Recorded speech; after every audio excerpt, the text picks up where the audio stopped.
more than rap, this composite. You gossip, I rock it. See the variation?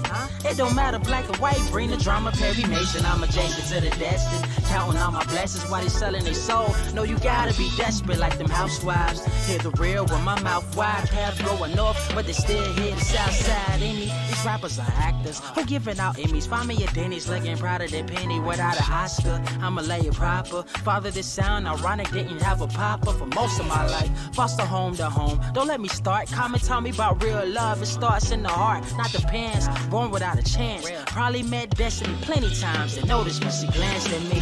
When you dance with me, who would've known these dreamers become fans of me? Put up your hands for me. Touch the sky, the model we grew up with. Bumping that old Wayne, about to see if this truck fit in my garage. I'm kidding, no car, but I got drive. Even if I retire, never be top 5. I survived the rugged terrain. Determination in my brain, God help me find joy through the pain, gain clarity that I share to the masses. Same kid, they dreaming in classes. Future look disastrous. Time for the heroes and less fastest. Clean air, less gases.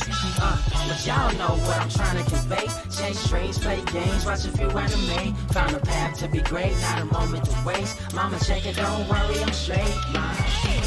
We gon' take it to the top of the globe. Spread love, realest quote that I wrote. You know, sky's the limit. All my life I was sober. We surpassing that with each episode. Behold, a new episode. New day, a new episode. A new day, a new day, a new episode. A new day, a new episode. A new day, a new. Go ahead, let them throw that shade. You gotta wait to see the picture. Old Kodak days, don't go that way. They songs all filler, and they shows not at the museum. Fans never been stellar. Pin Dilla, so it's a route set score. I ain't trying to be known by a number like the kids next door. My lord, they want us in cages or the seats, cause we fresh to death. Cash is short every week. Who, me? I'm nothing but a kid from the boondocks, writing living color. Different world in my boombox, chilling in my afternoon socks with a cute thing. Excuse the missed call, they didn't notice you rang. Sharp tongue from the heavens, we thinking outside of the box. They call him Stoop Kid, never lead his steps. No one knows of his woes, cause he keeps to himself in seclusion. But me, I had to find out his story, so I sat by his stoop. He said his name's Corey. Told me how he used to be in love with a dame, but she left about as fast as she came. Said the sky's never been the same. Air's less fresh, chemtrails blanket the sky, and we compressed to a perfect world that we created within the mind. We blind to the truth as the days unwind. He finds happiness and watch the time go by. He asked, do you know why?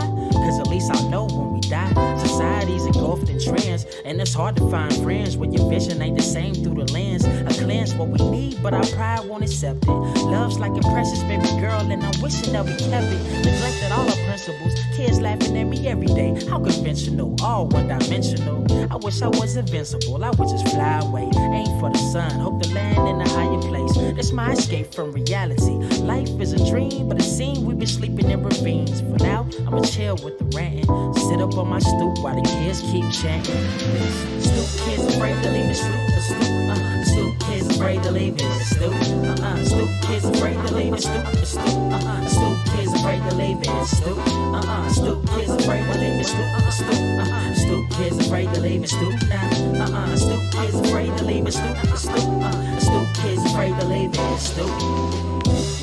A tear rolls down his cheek. He asks, how did life become bleak? We used to seek joy, now we lost in translation of the language called money. I pity our generation. I told him I agree, but you looking at the downside. It's a bigger world outside the walls you hide, and I can guide you to a new state of mind if you let me. But hearts can't receive what the soul isn't ready for. Look, life is a metaphor, it's up to you to find a meaning. You can't stand for something if you steadily leaning on pillars of self-loathing. Imagine what you're missing in addition to beautiful life that you ain't even living.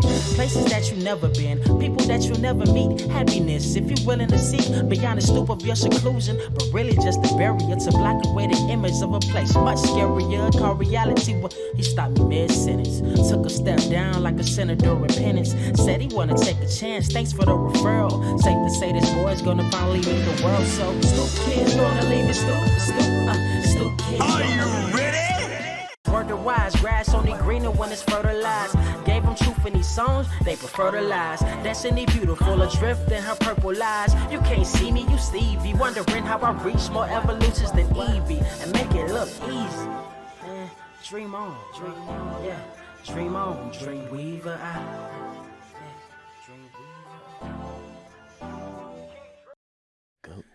What is up? It's yo boy. Blur Without Fear back in the building, y'all. It's been a while. It has been a while, my guys. It's your boy Ernie, Blur Without Fear. Welcome back to the Blerd Cave, baby. That's right, we back. We back in glorious, crispy HD. We in here.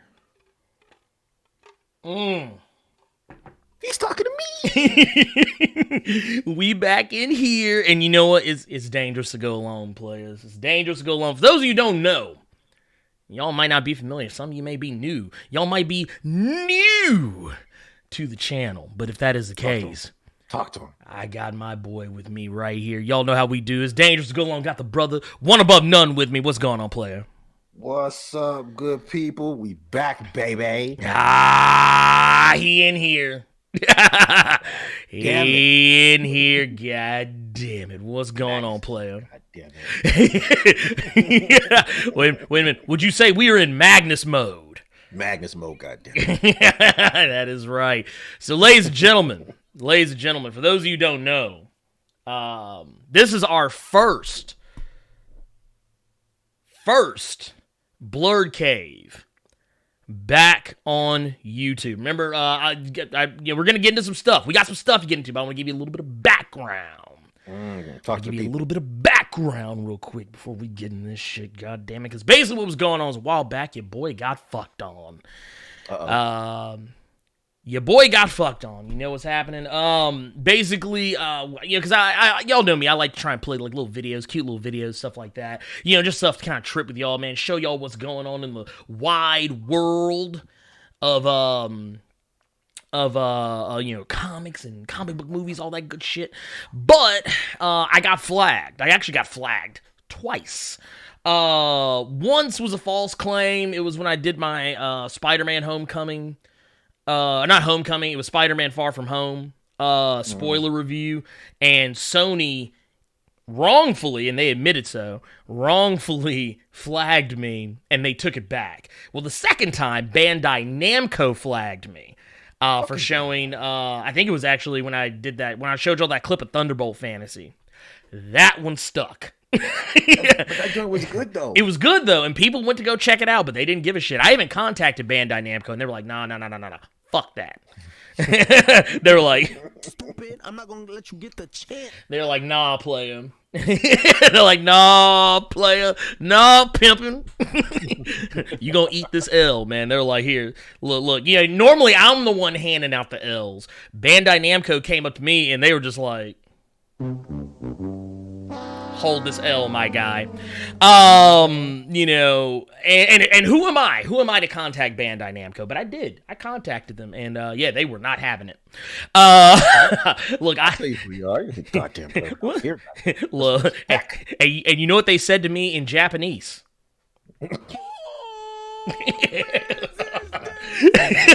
They're like, nah, ninja.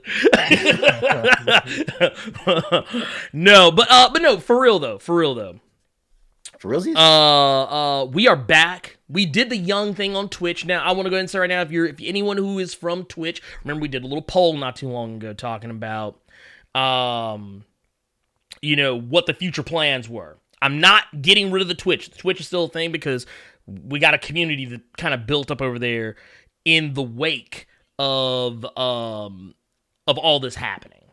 So we're not getting rid of that. What will happen, though, is the community we did build on Twitch, I'm going to tell you right now, if y'all want to go check it out, I highly advise. Link in the description. We're still going to be doing a show. It won't be called the It won't be called the Blerd Cave. It'll be Blerd After Dark, because it's going to be a late night stream, and we are going to be playing problematic videos, funny videos, likely presented by people in the chat and in the Discord. We're gonna be doing trailer reactions. Might even watch a whole thing. I don't know. We don't know. We'll see. Over there. Yeah. We can do things over there. We can do shit over there. We can't do it over here. So yeah. So we're not gonna be. So just saying, if you want to go check that out, link is in the description. You can go to the Twitch. Go holla at your boys. We'll be over there. And I play games too. I was playing Yakuza 0 the other day, getting wild problematic on that. But yeah, like I said, we're still gonna be doing stuff over here. So the Blerd Cave is back here, back home, because my 90-day suspension is finally, well, actually, it's been up for 2 months. I just forgot about it. But anyway, Whoops. Hey, you put me on suspension for 90 days, man. Who am I to keep up with it? Look, you got to call me into the office. Damn. Be like, Wait. With the Blerd off air, please report to the principal's office, please. Blerd off air, principal's office. oh shit. Thank you. Oh wait, I'm sorry, I did it wrong.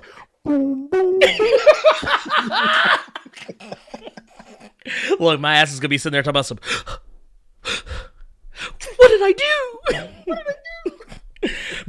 But no, we're back though. I'm gonna go into it right now. Look, there's lots of links in the description. Lots of new stuff is happening. Also, new development. While I was suspended, YouTube did actually give me the ability to have channel members. So if you want to get early access to videos, I haven't been really good about it lately, but I'm gonna start doing some exclusive videos that are for members only.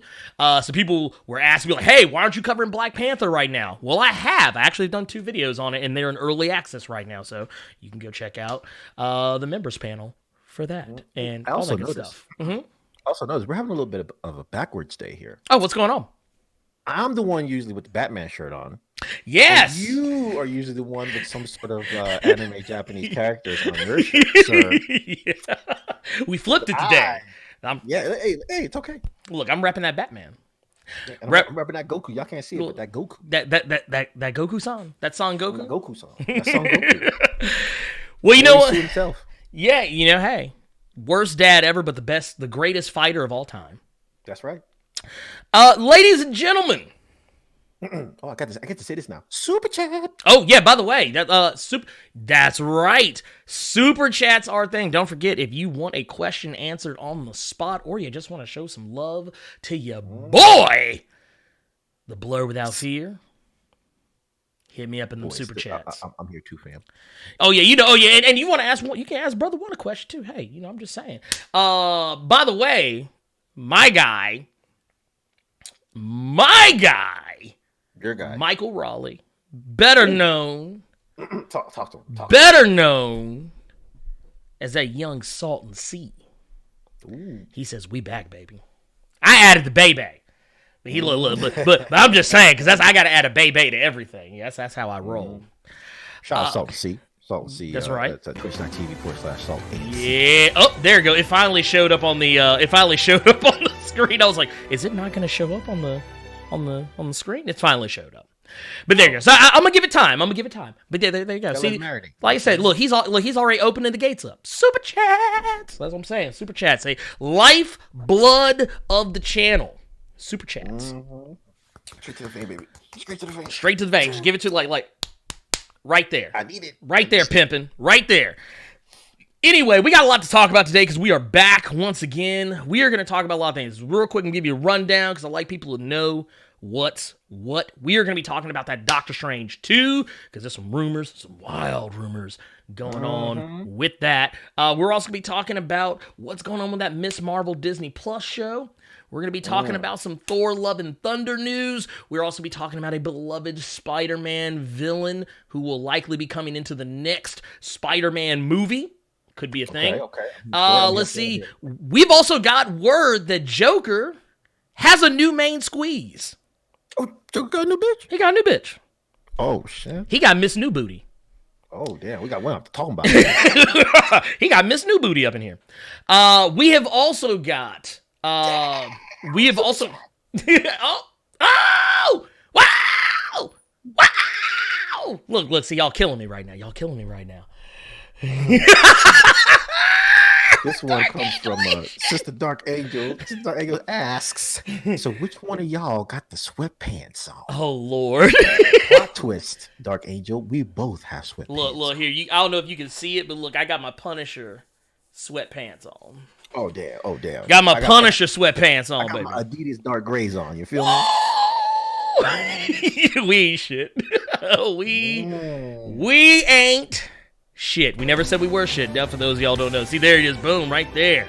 That's what I'm talking about. See, Look, let me tell y'all something. For those of you who don't know, when we say Ain't Shit Squad, we're talking about Twitch. We like to refer to the chat as the Ain't Shit Squad because we're wild problematic on chat on Twitch. But, you know what? Ain't Shit Squad is here too, baby. All you got to do is show up. Anyways, we got a lot of stuff to talk about. A lot of stuff. Let's go ahead and get into the first thing.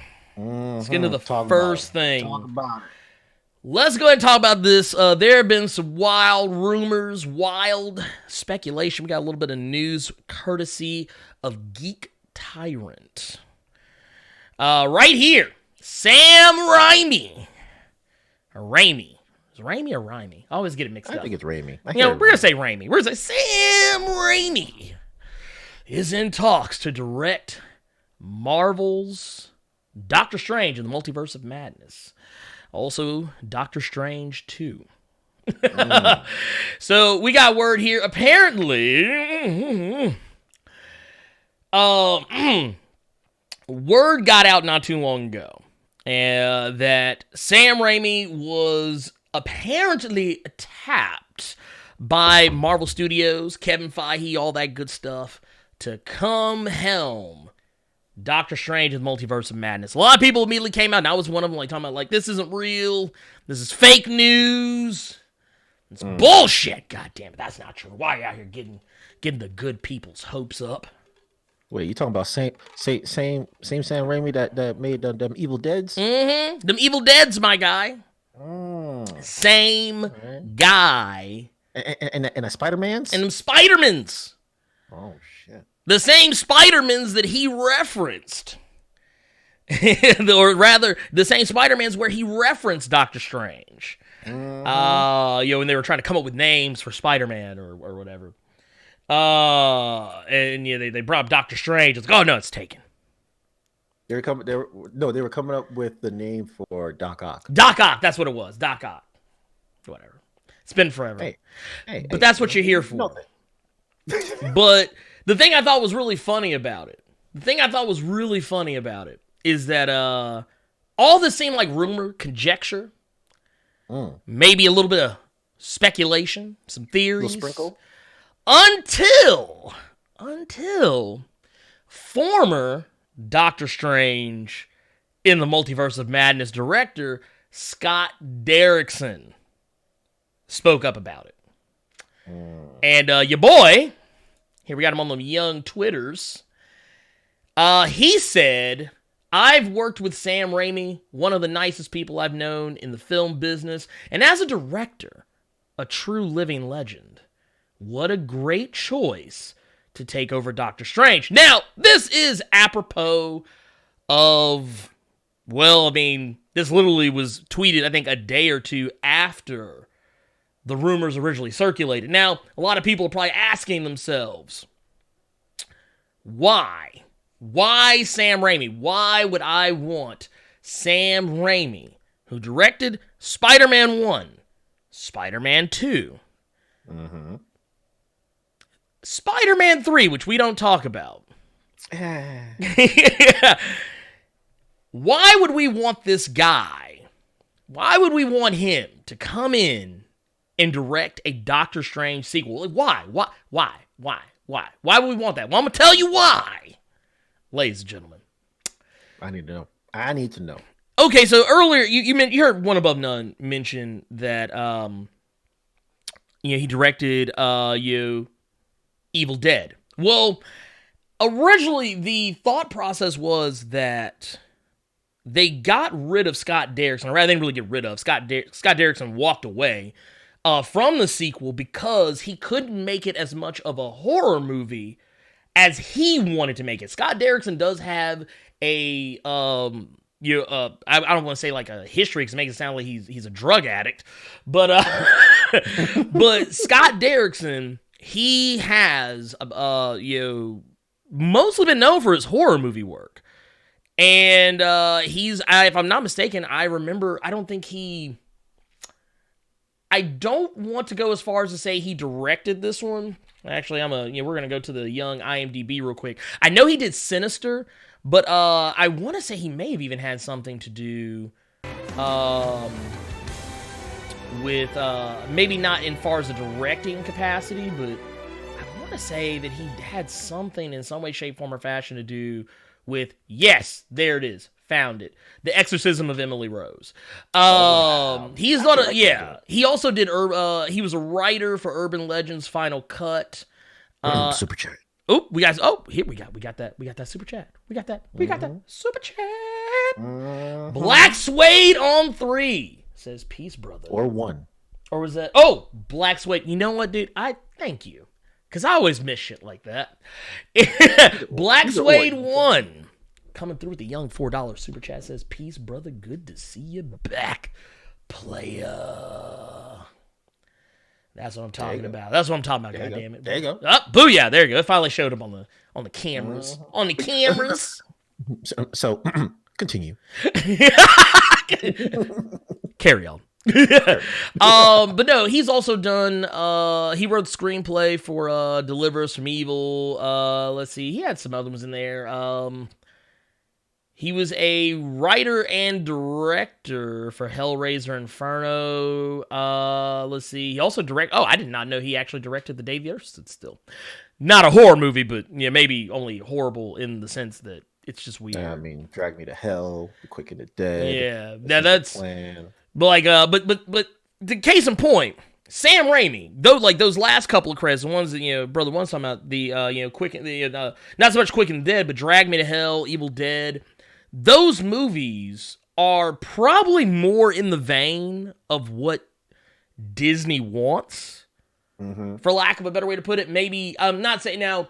Maybe more in the vein of Evil Dead 2 or Army of Darkness, maybe. Yeah, might I was be. gonna say Army of Darkness. Because for those of you who aren't familiar, Evil Dead 1 is more of a straight-up horror movie.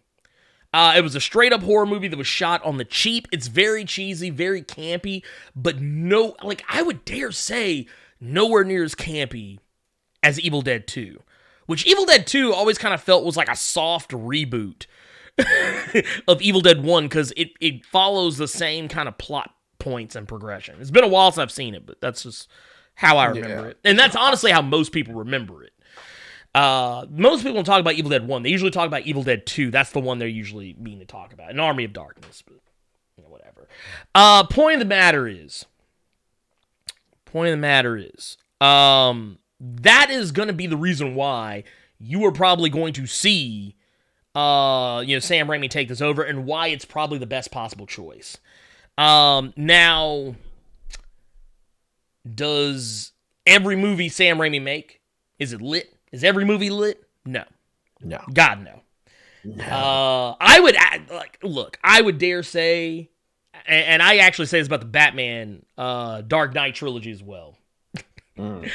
There are 1.5 good movies in the Dark Knight trilogy. I would actually go as far as say there's 1 and 3/4 good movies in the Spider-Man trilogy that Raimi did. And I say that because I think the first movie was good. It was a good, solid movie, but I have a lot of problems with it. Namely Green Goblin and how he is portrayed. Considering what they could have done with him and what they wound up doing with him, he wound up looking like a fucking Power Ranger. And I want to point out something. This is coming from the guy who loves Super Sentai. Come out looking like a whole Dragon Zord. Look, right? Look, like the only thing missing, the only thing he didn't have. I will say this is one thing he thought of that Tommy didn't. He actually left a piece open for his mouth so he could actually play the flute. He could hit you with that.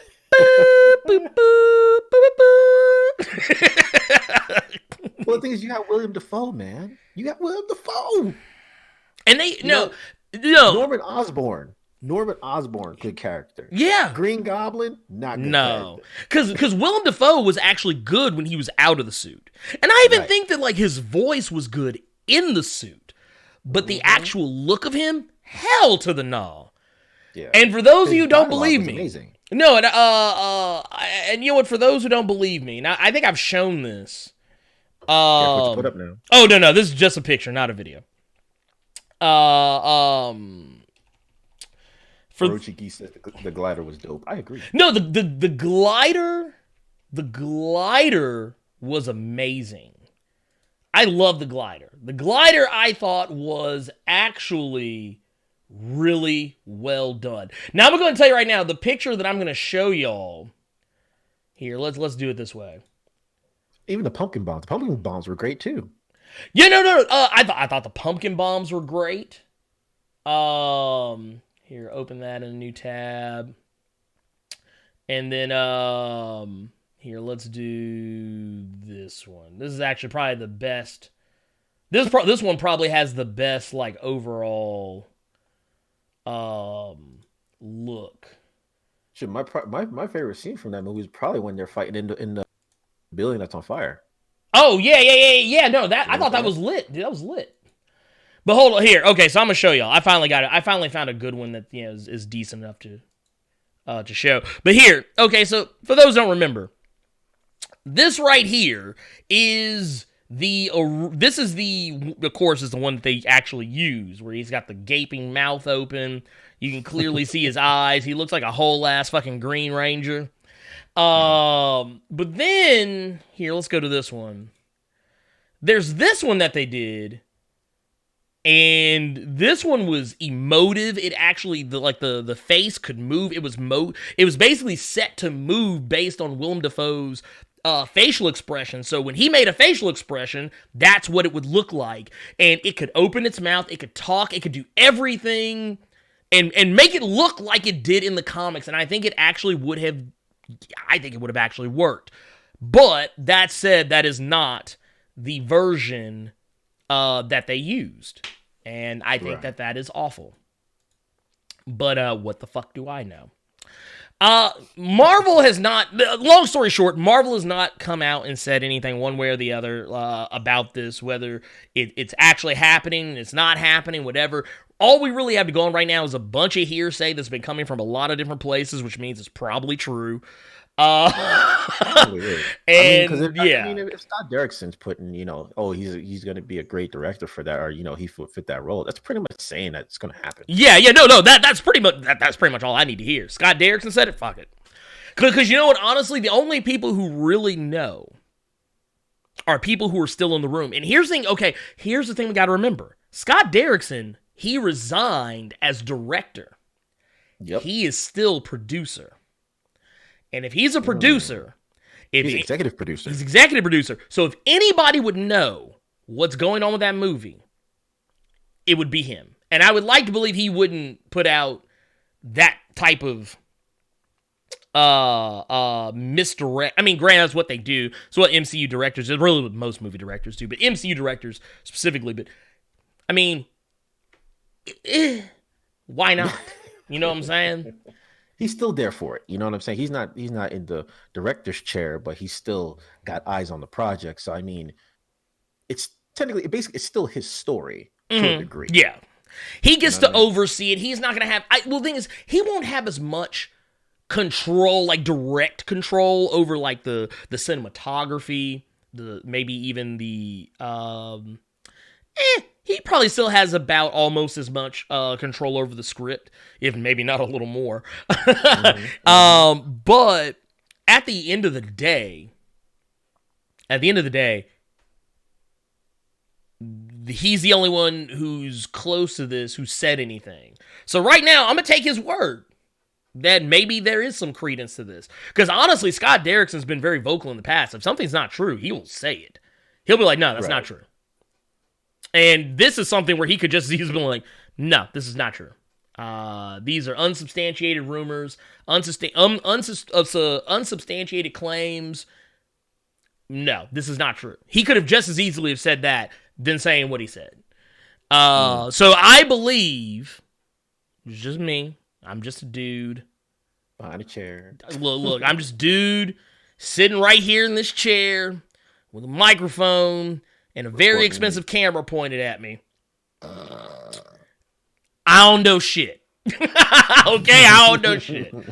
I'm not in LA right now. You feel right? me? Or wherever they're filming at, we ain't there. Look. I tell you what. I'm gonna tell you what. The only real true word on this is if that damn mouse, if Mickey comes out and says, "Well, actually, well, hi guys, Actually, Nah, man. Scott All I need is Derrickson's a Big Kev. lying motherfucker. All I need is Big Kev to come out and say it. You know what I mean? Big K5. Right. Dude, first off, if K-Fi comes out, and for those who don't know, we call Kevin Feige K-Fi. If K-Fi comes out and he says, nah, fam, that ain't what's happening. Or he comes out and says, yeah, we hired the motherfucker. Then I'm like, all right, cool, bet. Let's go. Let's make this bread. Yep.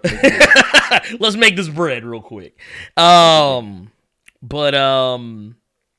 But yeah, man, I don't know, man. I don't really know.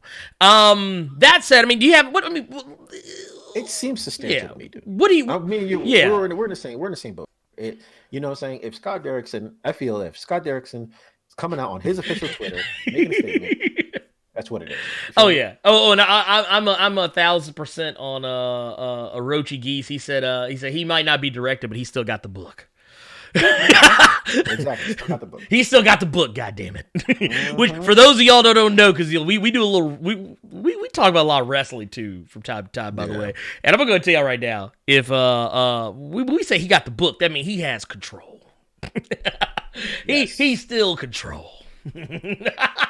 Listen, Apparently they love the Mickey voice. the Mickey voice. Damn, man, dude, I keep coming up with voices, man. Look, so okay, so we got Dusty Rhodes. Yep. We got Tekashi. Dusty, introduce yourself, please. Yeah, what's going on, ladies and gentlemen? It's the American Dream, Dusty Rhodes, baby. We in here, goddamn it, hard times in 2020, Lord. Let me tell y'all something. look, we got we got Tekashi 6ix9ine, which I don't even know how I pulled that one off. Stupid. Like stupid. I'm not gonna let you get the chance. Look, had to even make it a soundbite. But anyways, we got so many voices. We'll just add Mickey to the list. Orochi says, hold up a minute, player. K-Fi could be like, I'm booking a tag team match between Scott Derrickson and Sam Raimi versus Kane and The Undertaker. Oh, God. And that match starts right now, Daddy. No. God damn it, I don't know what I'm doing. Anyway, we're acting a whole fool in here. Let's slide on, man. We got too much shit to talk about. Okay, so real quick, so I guess let's go ahead in the short form. For the too long didn't read version, Scott Derrickson probably just confirmed that Sam Raimi is in fact going to be directing Doctor Strange in the Multiverse of Madness, and we're okay with it. There you go. Yep. We're okay with it, but we're still waiting on confirmation from K-Fi and the Mouse God. And the Mouse God. Speaking of the Mouse God, What you got? Disney Plus. Oh, Disney Plus and Thrust. That's it. God damn it. That's right. Disney Plus. We got a little something on Disney Plus here, okay, y'all? So Disney Plus. We all know they got they unleashed a slate of 3 new shows. We know we're going to be getting a Moon Knight show. We know we're going to be getting a She-Hulk show. We also know we're going to be getting a Miss Marvel show. Now we did this one. We learned some stuff, and y'all know how much I love Kamala Khan. And I want Kamala Khan to have nice things. I don't care what anybody says. I want that girl to grow up, become get her education, go to college, get her master's, secure the bag, have a family. That's right, grow them hands, because she throws good hands already, but I want her to grow them so she can throw even bigger good hands. But Miss Marvel, her filming schedule just so happens to have been linked up to some other things going on in the MCU. We're going to talk about that right now. So real quick, this comes from comicbookresources.com. We just got the report. Miss Marvel's Disney Plus schedule has ties to the MCU filming project. Says the filming schedule for Marvel Studios' upcoming Miss Marvel series for Disney Plus reportedly now aligns with other projects in development for the Marvel Cinematic Universe, according to the Illuminati, who has a fairly solid track record. They've actually called some big scoops in the past. Yeah, they aight. They're not like MCU Cosmic. They're not that good, but they're close. Marvel Studios is looking to cast someone for the role of Miss Marvel, who is available to shoot between July 2020 and June 2021. Now, you're probably saying, whoa, that's a huge gap in availability. That's practically just shy of a year. A month shy of a year's worth of availability. It doesn't take that long to shoot a series that's probably only going to be 8 to 10 episodes. Right? Sorry, I'm laughing because the man Moses says Kamala Khan belongs to the streets. Look, right? Look, she out here. She out here, goddammit.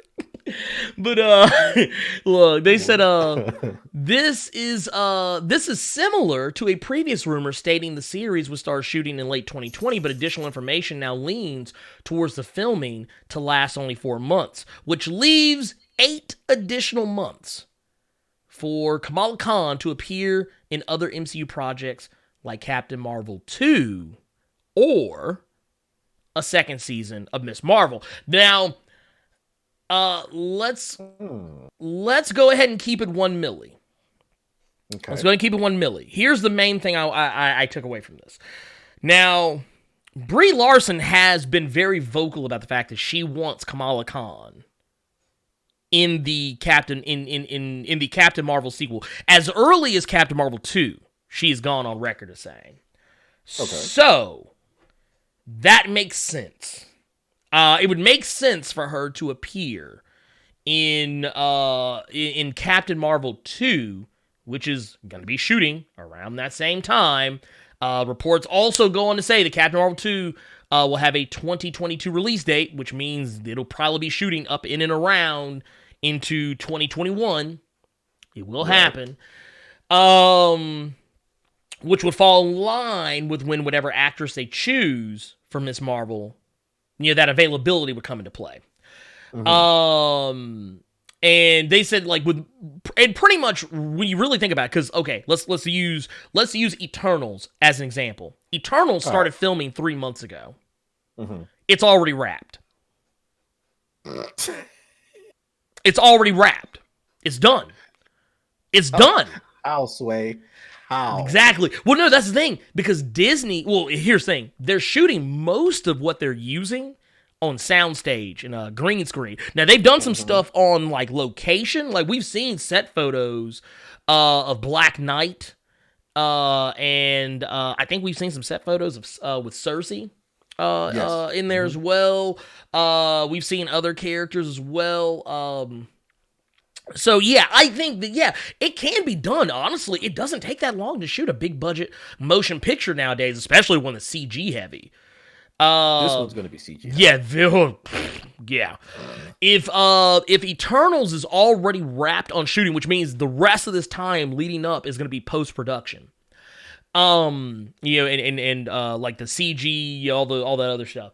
So, basically, if it only takes about roughly 3 months to film a big-budget MCU film, that's plenty of time for Miss Marvel to come in, hop on to a schedule with Captain Marvel 2, which I've also heard some rumors that and shit, I'm forgetting this woman's name and I apologize.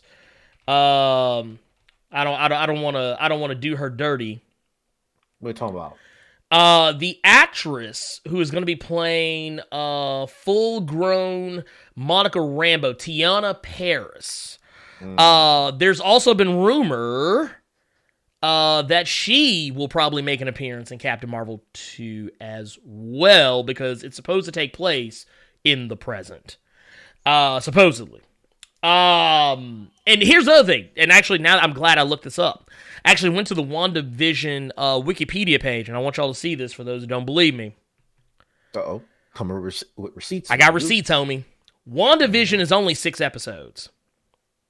It is? I thought it was 10. No, they're doing 6 episodes. Huh. Now, here's the thing. Here's the thing with that. I have questions. I as well. I as well, sir. I as well. So that this begs the question. Because I'm also pulling up the Falcon and the Winter Soldier, because I want to see what the list is here. They have also 6 episodes.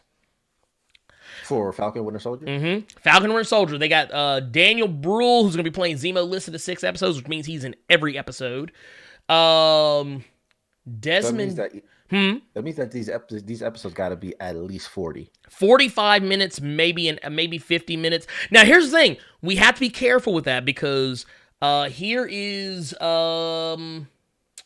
Here, actually, let's click on this link right here, see where it takes us. Let's go to The Mandalorian. Let's go to The Mandalorian right quick. Mandalorian was 8 episodes. Now, here's the trouble with The Mandalorian. The Mandalorian, every episode was not 40 to 50 minutes. There were actually some episodes that were like 28, 30. Majority of them were short. Only, I think, 2 or 3 of them actually wound up being more than like 30 minutes. And I heard that was one of the negative takeaways from the reviews that I read. That was the inconsistencies of the length of time the episodes were. Which I agree. I agree with you on that. But I will give them, I'll put a feather in the cap for them for no other reason. I'm glad they didn't waste my time. Because my thing is, and this is something you see, and I'm about to shit on the CW here real quick. Okay, so CW Arrowverse shows, they usually run like 22, 23, 24 episodes, maybe 26, something like that. Between 22, 23. 23, okay. So that's a standard network television season. Dude, they be dragging some shit out. They will be making episodes, dragging shit out for like 45 minutes to an hour almost for nothing. And one thing I did, even though, yes, I agree with you, I did not appreciate the fact that the episodes were inconsistent on their length. I also kind of appreciate, like, well, I mean, if they didn't really have that much story to tell in this episode, well, I mean, shit. Look, go ahead and get in, tell your little story, and get the fuck out. Right?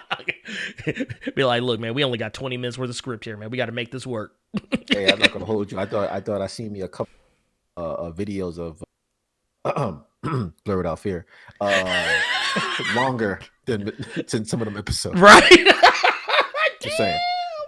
Look, you probably did.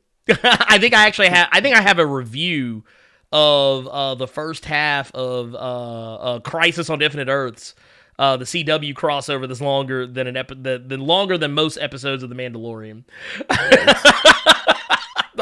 No shade or nothing, just saying.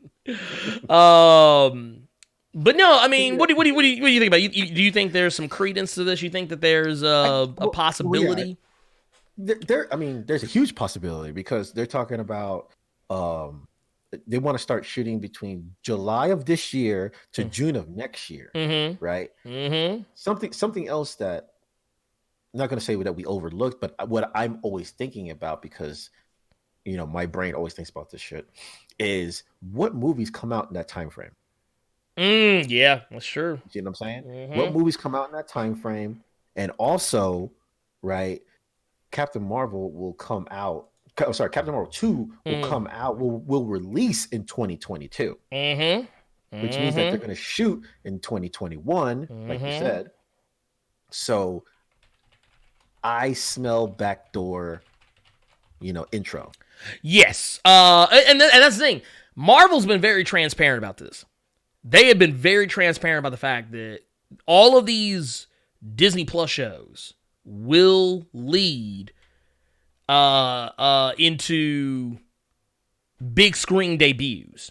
Like, these TV shows are going to be used as a way to introduce you to these characters so they don't have to spend an entire movie telling you who they are. They can get right to the, like, case in point. A lot of people said that was one of the things they loved about Captain America Civil War. The fact that they introduced T'Challa, they introduced Peter Parker, You got a taste of what these characters are like. Mm-hmm. Yeah, they didn't bog down the movie by like spending an hour focusing on one or more characters' backstory. They just said, hey, boom, here's T'Challa. Oh, snap, his daddy's dead. Oh, snap, he's Black Panther now. All right, cool. They're like, oh, hey, look, there's some kid from Brooklyn. Oh, hey, look what he's doing. Man, he's swinging around. Or did he say Queens? I can't remember. Anyway, not important. Point, it was Queens, yeah. Point matters. Hey, there's a kid. He totally he got a Spider-Man suit. He's helping out Tony Stark. Awesome. Oh, and his uncle's recently died. Okay, cool. Good. Let's keep it moving. I tell you what. There's one thing I think the comic book culture is tired of, and emphasis on tired, is fucking origin stories. Yes, please and thank you. Okay.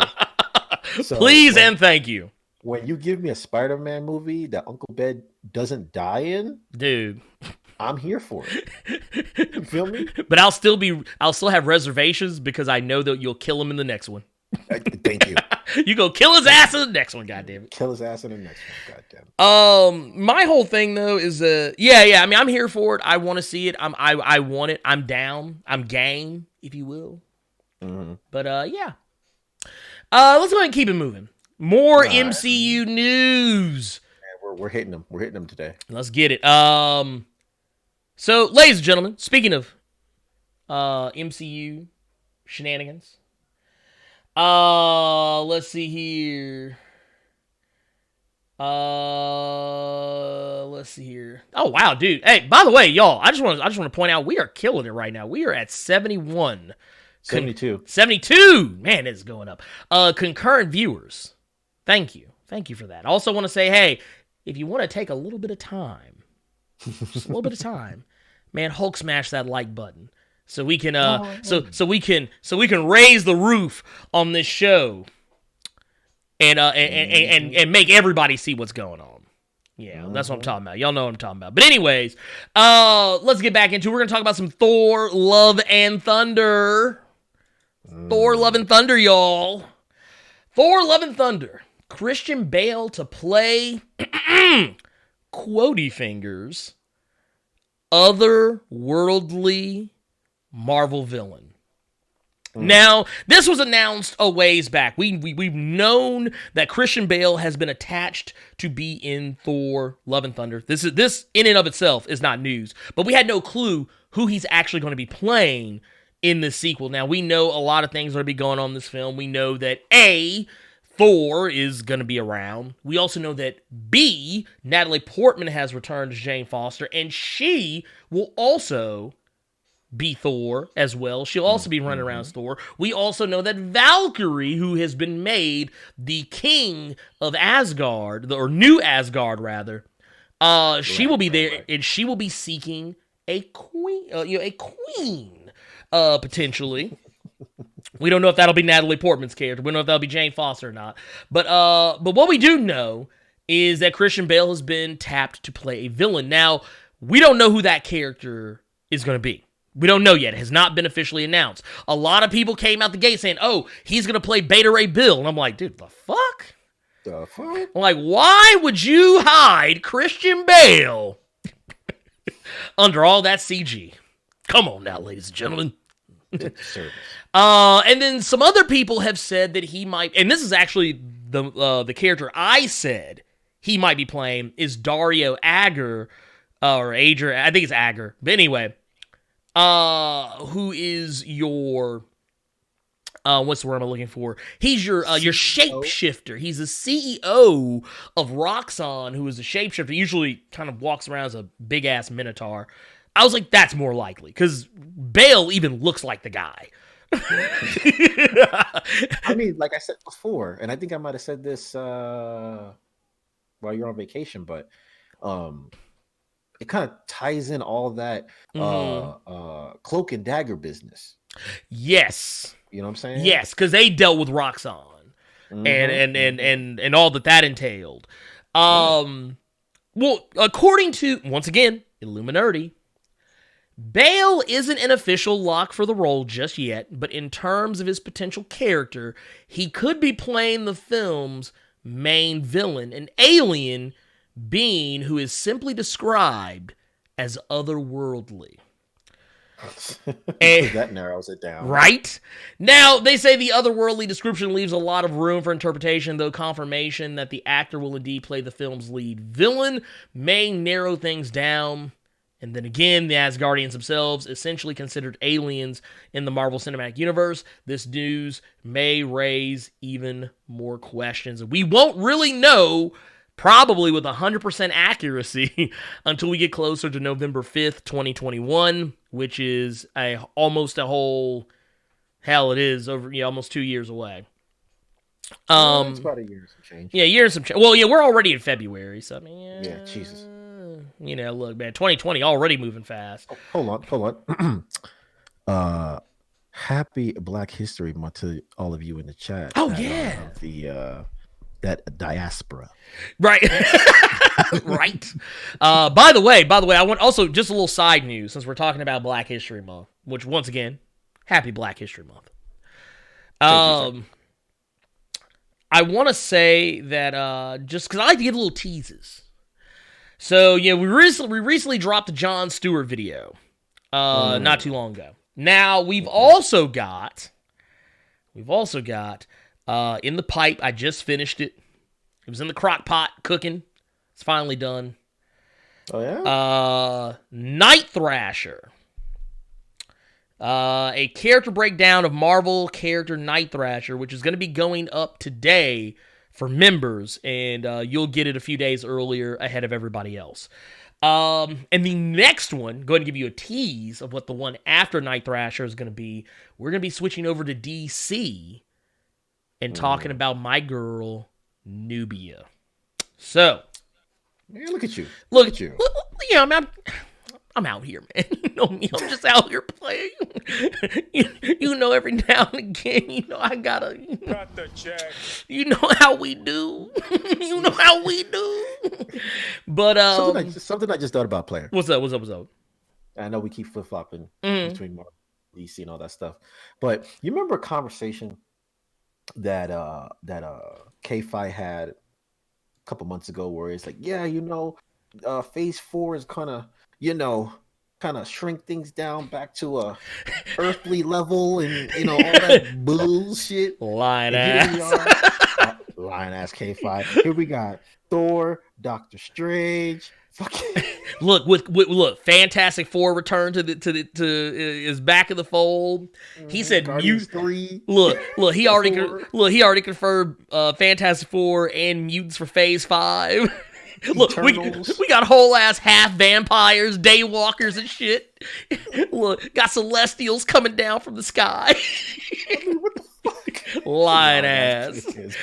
But you know what? I think I know why he said that. Because I think a ways back when he said that, James Gunn wasn't back yet. Oh, yeah, that's true. And you remember when Guardians of the Galaxy Volume 2 came out, James Gunn was tapped to be essentially what Kevin Feige is. But for the cosmic, because they said they were going to really bank on the cosmic side of the Marvel Universe. It was going to be the next thing. They said it was going to be the next 2 phases of Marvel, pretty much. And then they were like, when James Gunn got deuced out, they're like, about that, I believe we've made a mistake. And then they brought him back, and they're like, oh yeah, Eternals. Thor, Love and Thunder, baby. Well, hit him with that. Let me be clear. So, what I want you to do, kick in the door, straight blasting. James Gunn, don't come back with no body. Orochi said, look out for them X-Men's Easter eggs. Dude, right? The X-Men's. Tell me about them X-Men's. Wait, hold. Previously, on X-Men's. Anyway. Now, before we jump into the next joint. I've been reading the chat. Shout out to everybody that's in the chat. Yes, down please. For the 2020. I have been seeing some discussing these young Fantastic Four. Now, yes. We can talk about it. Let's talk about it. Even though that's not in the criteria for today, no, we will make a a deviation, if you will. Yes. So okay, so there's been talk, and I don't have the site in front of me, but there's been talk between Marvel and our boy that wants to play Reed Richards. Oh, John Krasinski. Yes. Yes. And there has been separate talks between Marvel and Emily Blunt, as we know, is John Krasinski's wife, who kind of wants to play the Invisible Woman. Yes. Now, this is all of this is 1000% true. Right. Now, a lot of people have kind of been tying the end of Spider-Man Far From Home into this because of that last stinger scene, right? Yes. They land on the corner of 41st and Library. And you have that sign there that has the 1, 2, 3, and then can't wait to show you what comes next. And it's a question mark. Yeah. Now, I've seen speculation where each one of those colors represents one of the Fantastic Four, and then the question mark is the Invisible Woman because you can't see her, John Cena style. Right? I've also seen where that could mean 1, 2, 3, and then the question mark is Phase 4. Okay? Could be. We don't know. I think Fantastic Four is, you know what? I tell you what. I think it could be a double meaning. I think it could actually be both of those. I think it could actually be talking about Phase 4. I also believe it could be talking about the Fantastic Four. And I would not be surprised if somehow K-Fi snuck in, because it just seems so appropriate. Marvel Phase 4, why not sneak in Fantastic Four? Maybe, I'm not saying a movie, but maybe a stinger. Or an Easter, like more Easter eggs, or something. I don't know. Or maybe just announce it. But yeah, no, I have been very vocal in the past about how much I want John Krasinski for Mr. Fantastic. More importantly, Emily Blunt as Invisible Woman. You've got the smartest man, on Earth, which is debatable some days. And you've got one of the most powerful women on the face of the planet, which is sometimes debatable as well. But one thing that is not arguable, one thing that is not debatable is the fact that these two actors, they have the look, and they clearly have the desire. And the chemistry. They have the chemistry. Since they're married in real life. Exactly. And I also want to point out, they both can act their asses off. I don't know if any of you have seen The Quiet Place. Man. But these motherfuckers carried almost an entire movie without talking. And I remember when The Quiet Place was first announced, when they first showed trailers for it in theaters, I remember a lot of motherfuckers sitting in that theater skinning and grinning, sniggling and shit, laughing. During the trailer, right? During the trailer, because they're like, please, this is going to be some bullshit. Then that movie came out. That was all motherfuckers could talk about. Cause it's so good that they got another one coming out. Got another. Got nuttin'. Got a nuttin'. Look, now they're like, no. We gotta get that quiet money. We gotta get the Quiet Place money. Quiet Place money. Matter of fact, the movie was so good. Other movies started coming out just like it. Now, I'm not saying that Bird Box was necessarily a copy of Quiet Place, because theoretically it is actually based on a book that came out long before A Quiet Place. You could maybe even make an argument that it might have inspired A Quiet Place. But the thing is, there's a reason why that movie got greenlit and put out and fast-tracked at Netflix, was because of the success of A Quiet Place. And there was another movie that came out, too, that was very similar. A lot of movies started just dropping out of the sky that were eerily like A Quiet Place. They all had some kind of a gimmick where, like, you had to be quiet, or you couldn't see something, or you can't hear something. Like, it was always a gimmick. So, yeah, no. Now, here's my question for you, sir. Oh, for me? Yeah, for you, sir. Ooh. Is we're talking about Reed Richards, we're talking about Susan Storm. Now, if you had the book. Oh, shit, I'm getting the book. Yes. Who do you want to play Johnny Storm and Ben Grimm? Oh, man, Johnny Storm. Man. Now, remember, it's got to be a wise ass. He's got to be a wise ass. Yep. almost up to Spider-Man level, wise ass. He's got to be irresponsible as fuck. And always about that action. Okay, I tell you what, and I'm gonna pick somebody that a lot of people are probably gonna be like, the fuck? Like, who the fuck is this guy? Well, you'll know in a second. I'm gonna say, and I know he may be considered too old to play the role. I don't give a fuck. I'm gonna tell you who I want. Who you want, dog? I want my guy, Ryan Gosling. Wow. I want my guy. That's right, I said it. I said Ryan Gosling, goddammit. Look. The sweater? Look. Let me tell you something. Y'all ever seen a movie called Drive? Have y'all seen my dude? Have y'all seen my guy in the movie Drive? That motherfucker right there. That's what I want. That's my Johnny Storm, goddammit. And I'm gonna tell you why. Because he actually, in most movies, like now in Drive, probably is not the best example of his acting ability because he kind of plays a stoic, essentially the main character of Grand Theft Auto 3. It's basically what he is. I was just about to say, like, does he look like the... Yeah, okay. But in other movies, he's generally pretty snarky. He's usually like a smart ass of some sort. And I think he could turn it up. I think he actually could turn that up to 11. Or I actually think he would work even better if he was more of a laid-back, snarky asshole. Because that's always kind of how I viewed... I know a lot of people think of Johnny Storm as like the boisterous, kind of like the bon vivant, if you will, to use a $20 word. But I've always kind of thought of him as kind of a jerk. And kind of... to quote the Hulk, smoldering fire. That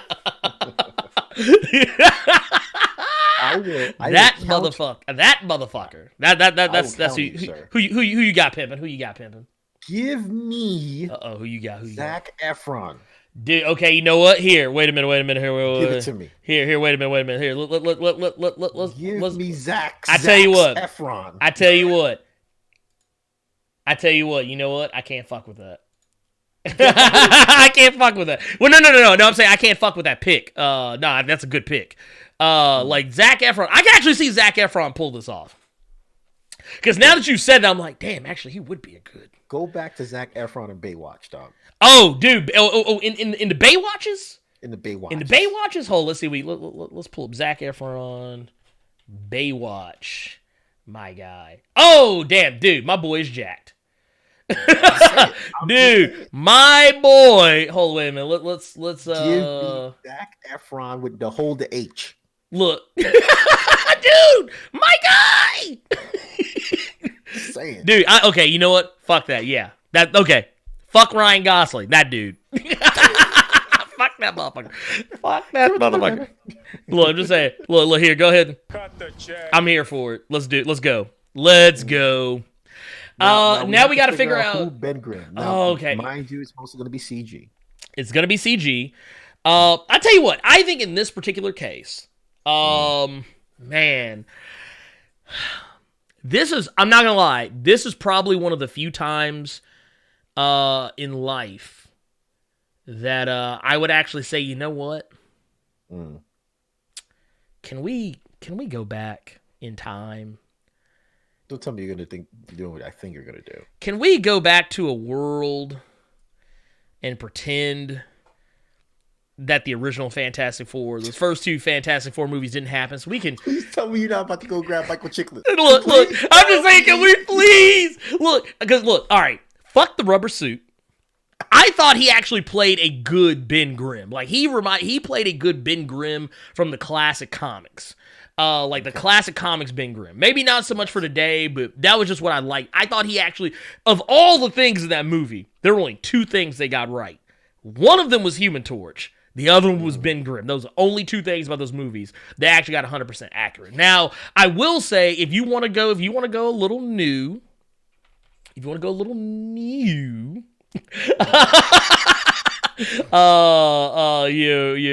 get new to the channel, I actually do have another pick here. Wait a minute. Okay. Because I actually got a guy that I don't know if he'd have to be cleaned up a little bit. He'd have to shave a little bit, Okay. and that's fine. That's fine. Hey, we all got to shave sometimes. I got to shave. I've just been too lazy to do it. Give me my boy Ryan Hurst. Okay. Give me my boy Ryan Hurst from Sons of Anarchy. I believe he's been on Walking Dead recently. I have not been watching Walking Dead. And he was also in the Outsiders or Outsiders, wherever that show was on was it WGN? I like this guy. Now, would he have to clean his act up? Would he have to shave some hair or cut his hair or something, cut that shit off his face? Yes, he probably would. He generally walks around like this. But if that MCU bag is heavy enough, he could grow that shit back. I'll cut all my hair off. I don't care. Look, I'd be like, Clippers right now. Look, I'd be like, man, look, y'all want me to shave down here too? Look, let me get the taco meat, let me get everything. I'm dead. Who you got, pimpin'? Who you got? Oh man, I've been thinking about that for a second, man. And I'm gonna have to go with, and I don't know his name, but I know that the role he played. Okay, who is he? Go give me young Jim Gordon from Gotham. Oh, I don't remember his name either, but I know exactly who you're talking about. That is Ben McKenzie. Yeah. Let me here. Let's bring him up for the people in case they don't they're not woke on who this gentleman is. I could actually that ninja. I could actually see him. This is Ben McKenzie right here. For those who don't know, he plays Commish, the Commish, Gordon, Jim, young Jim on the show Gotham. That is, everyone tells me is so great, but I refuse to watch. I'm like, man, I just ain't got that. I ain't got that kind of time. Look at him. Well, but no, I and he would not have to shave. Right. He would not have shaved, so that's good. That's good. I liked, and he's at least in this picture, and actually most pictures I've seen him, he's usually smiling, but he's got a very good grimace to him, and he's got a good voice to him as well. And that's kind of the main thing I look at too, is the voice. Like can you bring some gravitas? Or in some cases, gravel toss. Dad jokes. Anyway, I'll take the L for that one. Anyways, but no, I like it. That's not a bad pick. That is not a bad pick at all. I like that one. Now we have one more. Yes. Go ahead. We can't pick all these without one key person. Yes. We need the Doctor. Oh shit, yeah, dude. I tell you what, we need a good doctor. Okay. All right. Now, all right. He's got to have an accent. Mm-hmm. Okay, coming from Latveria. Coming all the way from Latveria. And he has to command a room. This guy, Dr. Doom, commands a room every time he's in the motherfucker. Yes. It has to. Period. I tell you what, man, dude, I am struggling. To think of a name. Who you got? I want to hear who you got. I have one, and the only reason why I like this dude, is because of what I just said in the ladder. That every time he walks, he commands the room, and a lot of people are not gonna like it. Okay. Tom Ellis, aka Lucifer. Yeah. Actually, okay. You want a plot twist? Do you want a plot twist, sir? Give it to me. Give it to me, baby. I was gonna say the same thing. I was actually looking up pictures for Tom Ellis right now. I was like, man, let me get my boy Lucifer. Let me get my boy loose, a little loose. I can't get my boy loose. Can we get him in there? If it with the right script. Yes. You know what I'm saying? He can pull off being smart, but powerful, but at the same time a dick. Yes. And no, I know. I 1,000% agree with that. I 1,000% agree with that. And I'm gonna tell you. Okay, do you want to know my logic? The chat is saying Cillian Murphy. He's not bad. He's not. My thing is. Oh, hold up. Oh, wait, what we got? My boy. Oh shit, what we got? Game Dad TV just walked in this motherfucker. Oh. Right. Put some shout out to my boy Game Dad TV. That's the gentleman I was talking to you about off stream that I walked into his stuff. Okay. Yeah, I'm with you. You know, that's what my man's right there. Hell yeah. Thank you for stopping by. Hey, by the way, can you do me a favor? Go ahead and we're gonna drop a link. I want to drop a link to Game Dad TV on Twitch. Oh yeah, I'll get that up. Go ahead and hook that up for me. And by the way, welcome to the stream. Did I tell you why I picked him? Why is that, Tom Ellis? Why did you pick him? I picked him because you know who he reminds me of. Who that is, though? Okay, so before y'all jump on me, I don't want you jumping on me just yet. I don't want y'all trying to kick my ass. Okay? Kick him. I picked him because he reminds me of somebody. Okay. Julian McMahon. Uh-huh. Who played Doctor Doom in the original Fantastic Four movies.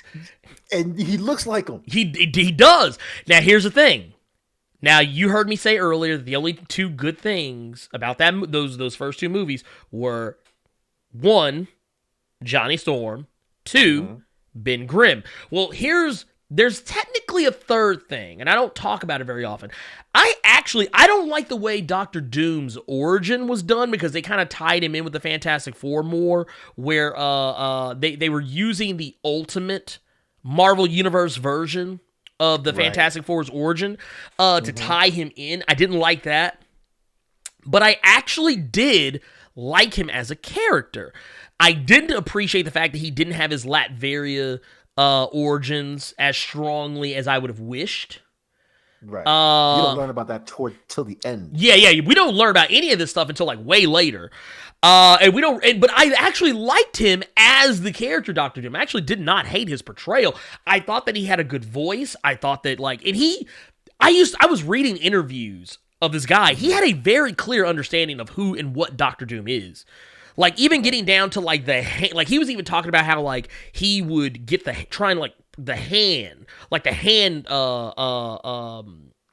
configurations, the way Doctor Doom would hold his hands out. Like, it was little stuff like that. Like, he really was zoned in on the character. And I feel like if you would have cast him in that role today, it would have been done, like, people have been praising this guy. Not to mention, if you watch, I don't know if any of y'all watch The Runaways.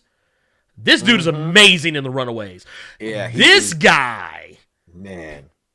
But the reason why I picked him, I wanted him because I like Julian McMahon. I like him as an actor. But no relation to Vince. No relation to Vince. He does not own stake in WWE. The Neo Decker happened one. Wait, hold on a minute, player. I'm booking a tag team match. It's going to be between Stephanie and Shane McMahon and Vince and Julian McMahon with a special guest referee, The Undertaker. We ain't shit. We really ain't shit. Never said we were. We never said we was shit. But anyways, Brother One Above None, he just dropped the link to the twitch.tv. If you are a person who digs the Twitch, if you're a person who digs on the Twitch, go check it out. Go give him that young follow. Go check it out. Hey, what's going on? We just got people dropping in left and right. That's what I'm talking about, goddammit. So hey, come on in. The water's fine. Yeah, the water's fine. Make sure to smash that like button while you're in here.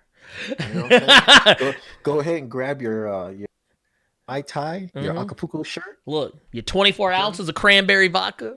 Goddamn right. Which reminds me, now- after this is over, I got to make a run to the Young store. You too? I gotta go make a cranberry. I gotta go get cranberry juice. I gotta get orange juice. We're running low. We got more vodka than cranberry. I'm just saying. Which is not necessarily a problem. It's not a problem. But let's go ahead and move it along. Yes. I would like to say I would love to cast Valeria and Franklin, but I really don't have the time to be thinking of child actors right now. And that's a. We'll just go with the big. We'll just go with the big four and the main villain. Yeah, that's all you need. But definitely have the kids there. I want the kids there. Okay, so that said, let's move on because we got more Marvel news, and then we'll jump over to DC. Okay, so Kraven the Hunter. Yep. Kraven. Time we talk about him. Oh yeah, dude. Kraven the Hunter will reportedly appear in the next Spider-Man movie. This is very interesting considering the fact that it was originally thought that he was cast in Far From Home. Originally, people were concerned that he actually was cast in the movie because there was a guy, I forget the guy's name, but you remember the guy who had the long beard and the long scruffy hair in Far From Home that was driving the bus? Yeah, the guy that was trying to kill him half the movie. Yeah. So that guy, they originally gave him when he was cast, he had the name of the Chameleon. Like the alter ego name of the Chameleon. Yeah, they gave it to him, which was what I found to be weird. Yeah, it was very weird. But then somewhere down the road, it all got flipped around, and I guess stuff got lost in translation. But anyway, point of the matter is, okay, so spoilers for Far From Home. Yeah, the end of Spider-Man Far From Home, Mysterio. If you haven't seen it by now, you're not gonna watch. You were not going to see it. You had no intention to see it. None. You know, the rumor around the campfire is because Spider-Man was outed as being Peter Parker by the end of the movie. And what has been said is that director John Watts, he actually has said that he would love to use Kraven. Actually, he specifically said, I would love Kraven. It's just the trick of how do you do Kraven in a movie. I don't know who's next. I always like to think about it in terms of what's going to be the most difficult thing for Peter, so that's going to be the next trick. Now, turns out that, once again, Illuminati is all over the place this week. I'm telling you. Dude, they out here trying to get the bag. They're like, nah, man, we throw enough stuff at the wall, man, something's gonna stick. Anyway, I'm joking. I'm joking. I'm not. He's not joking. He is 1,000% for real. 1 million. But they said that they shared some details from a Sony casting grid that obviously suggests that the studio is already looking for an actor to play the villain. The casting details describe the character as being of Russian origin with superhuman strength, speed, stamina, agility, and reflexes. It goes on to say that this maniacal big game hunter seeks to defeat Spider-Man to prove that he is the greatest hunter in the world. The studio is looking for an actor in the 35 to 50 age range to play the character, who is also described as a Bourne-like bounty hunter. Bourne as in Jason Bourne. Mm-hmm. And yeah, I mean, I'm not gonna lie, that's Kraven. That's so Kraven. Wow, I went there. Here, I'll go ahead and take the L. I'll take the Please L. Please do. Hey, I'm about to break the meta right now. What you gonna do? What you about to do? What you got? I'm about to shatter. This is the end game. This is the end game. All right, let's go. Kraven the Hunter kills Bambi's mom. Done. Ooh! Done. Dude, you know what? And they surely is bringing back that Bambi live action. Dude, how much? Okay, the first outer MCU crossover, Bambi, done. Cut the check. It's done. It's a wrap. You heard it here first. One Above None just broke the story. It's legit. We're not telling you our sources. We don't owe you that. But no, but no. In all seriousness, though, here's my thing for. Okay. Here's my thing. Here, let me tighten you up a little bit. Hold on. Thank you, sir. Here, let me scoot it over just a hair. There you go. Boom, boom, boom, boom. Shake the room. Okay, so here's what I think is gonna happen. Okay, what you got? They're gonna have to update Kraven a little bit. We will say yes, he's a big game hunter. We'll even say he's a bounty hunter. Okay. I'm gonna say let's just say let's bring back J.K. Simmons as J. Jonah Jameson. Okay. As J. Jonah Jameson was always want to do in the comics, he always hired random ass people to go after Spider-Man. And they almost always turned out to be villains. But I would say let's play on that. Let's say Kraven the Hunter is brought in. Maybe he hears about Spider-Man. He's like, oh hey, this guy is the most popular hero out right now, whose secret identity. Grant in the Marvel Cinematic Universe, secret identities don't really mean shit. But he's the only one who really had a secret identity that was protected. Okay. And now it's out there. And now he's going to start going after Spider-Man. And that, I think you could kind of frame it around that. Maybe J. Jonah gets him on this because, J. Jonah, he's the way they kind of play him up in the Marvel Cinematic Universe is no different than that, how they play him up in the Spider-Man PS4 video game, where he's kind of played as more of an Alex Jones type of character who's big on conspiracy theories that are unfounded. So, wait here, and just in case, allegedly. So I think that could be a thing. I would be very willing to give that something like that a chance. I'm just thinking about casting, man. That's another story. Man, honestly, because I'm over here drawing the red strings, around and whatnot, and I have a feeling. I have a really, really good feeling that Kraven is going to show up as a stinger in Morbius. Okay, I can see that too. I can actually see that too. He arrives to New York. Here's the fantasy booking. You know what I'm saying? You got the book. Here's the fantasy booking. We already know that Morbius takes place in the same universe as Spider-Man. And it's very clear that it also has something to do with Venom in some way, shape, form, or fashion. At least it seems that there's some loose connection there. Okay, so I say Morbius is going to be the movie that is going to pull the plug on, or not pull the plug, but kind of pull the trigger on this whole, is Venom, Morbius a part of just Spider-Man's universe, or is it a part of the Marvel Cinematic Universe? I think this is going to be the movie that's going to do it, depending on how well it does both critically and at the box office, which I want the movie to do well. I think the movie looks good. I think Morbius actually looks better than it has any right to look. Does it look like a bog standard origin story movie? Kinda.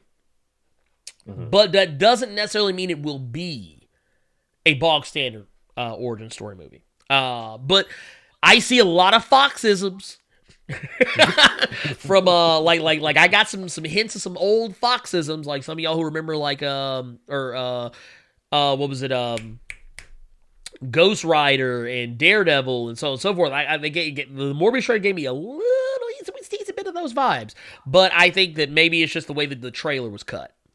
But that said, I don't know, man. What do you think, man? You think you like it? You love it? You want some more of it? What's the dealio? It would give Spider-Man something to run from.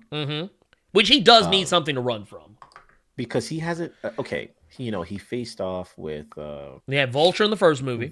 Vulture and Shocker, technically. And then in the second movie, he's got Mysterio. Right, but he hasn't had a legit threat to him. Like something that actually is coming after him, not just Spider-Man, but Peter Parker, his family, the whole 9 yards. Exactly. This could be the first. Mysterio was just after them glasses. Yeah, he didn't give a fuck about You know, Peter. Yeah, he was just in the way. Mm-hmm. You know what I'm saying? But now that his identity's busted, Oh yeah, easily. you know what I mean? Like Aunt May's in danger. Now you got this Kraven dude coming after, and for all we know, shit, Morbius might be a thing. We don't know yet. I mean, hey, You know, whispers in the wind. You know what I'm saying? But exactly. I think that ultimately, if Kraven's the main villain, it'll give Spider-Man a lot more credence down the road. Okay. Because to establish him as a actual superhero. You know what I'm saying? The superhero is only as good as his. Yeah, right. You know what I'm saying? I also want to point out King Breezy just threw out there either Jason Momoa or Joe Manganiello. I would take Joe. Yeah, I would too. Actually, from that stack. Yeah. Actually, and for those of you who don't know, for those of you who do not know, Joe Manganiello, he's made the rounds. Most recently, people probably remember him more from like True Blood. People probably remember him more from that. And more recently, maybe Justice League. He was in The Stinger, playing Deathstroke. But that's Joe Manganiello right there. He's also made the rounds recently because he's been very vocal about his nerdiness. As he went on, I think he was on Critical Role or something like that. More than a few times, I want to say. Playing Dungeons and Dragons, and he's actually been doing programs with playing Dungeons and Dragons with sick kids and stuff like that, and televises D&D stuff, and running with other celebrities like Felicia Day, so on and so forth, who also are usually running those circles. I can see him as being Kraven. Yeah, I mean, I could see it. I actually think he would do a damn good job at it. He's a great actor. Like anyone who's ever seen any of the stuff he's been in, he's very good. He's a very good actor. He's kind of a chameleon. He can kind of be whatever. Because when he played, for those who don't remember when he was Deathstroke, I thought he made an impressive looking Slade Wilson. Yeah, he made an impressive looking Slade. I was like, dude, this guy actually looks legit. And here, look, just for those who don't believe me, that's your boy. And also, I mean, because Orochi Geese said it in the chat, Peter Parker needs a lawyer. He does need a lawyer. He need to lawyer up. Out there. He needs a lawyer. He needs, I would say he needs a lawyer without fear. Mm-hmm. Wait a minute. Here, I'll go take the L for them. With that lives in the same city. That lives in the same city. Just saying. And I would not be upset if he was still played by Charlie Cox. I'd be okay with that. Just going to throw. I thought Charlie Cox was a fantastic Daredevil on Netflix. He did I would say a bang up job playing Daredevil. Oh, he did a fantastic job. Yeah, look, he looks good with that Deathstroke.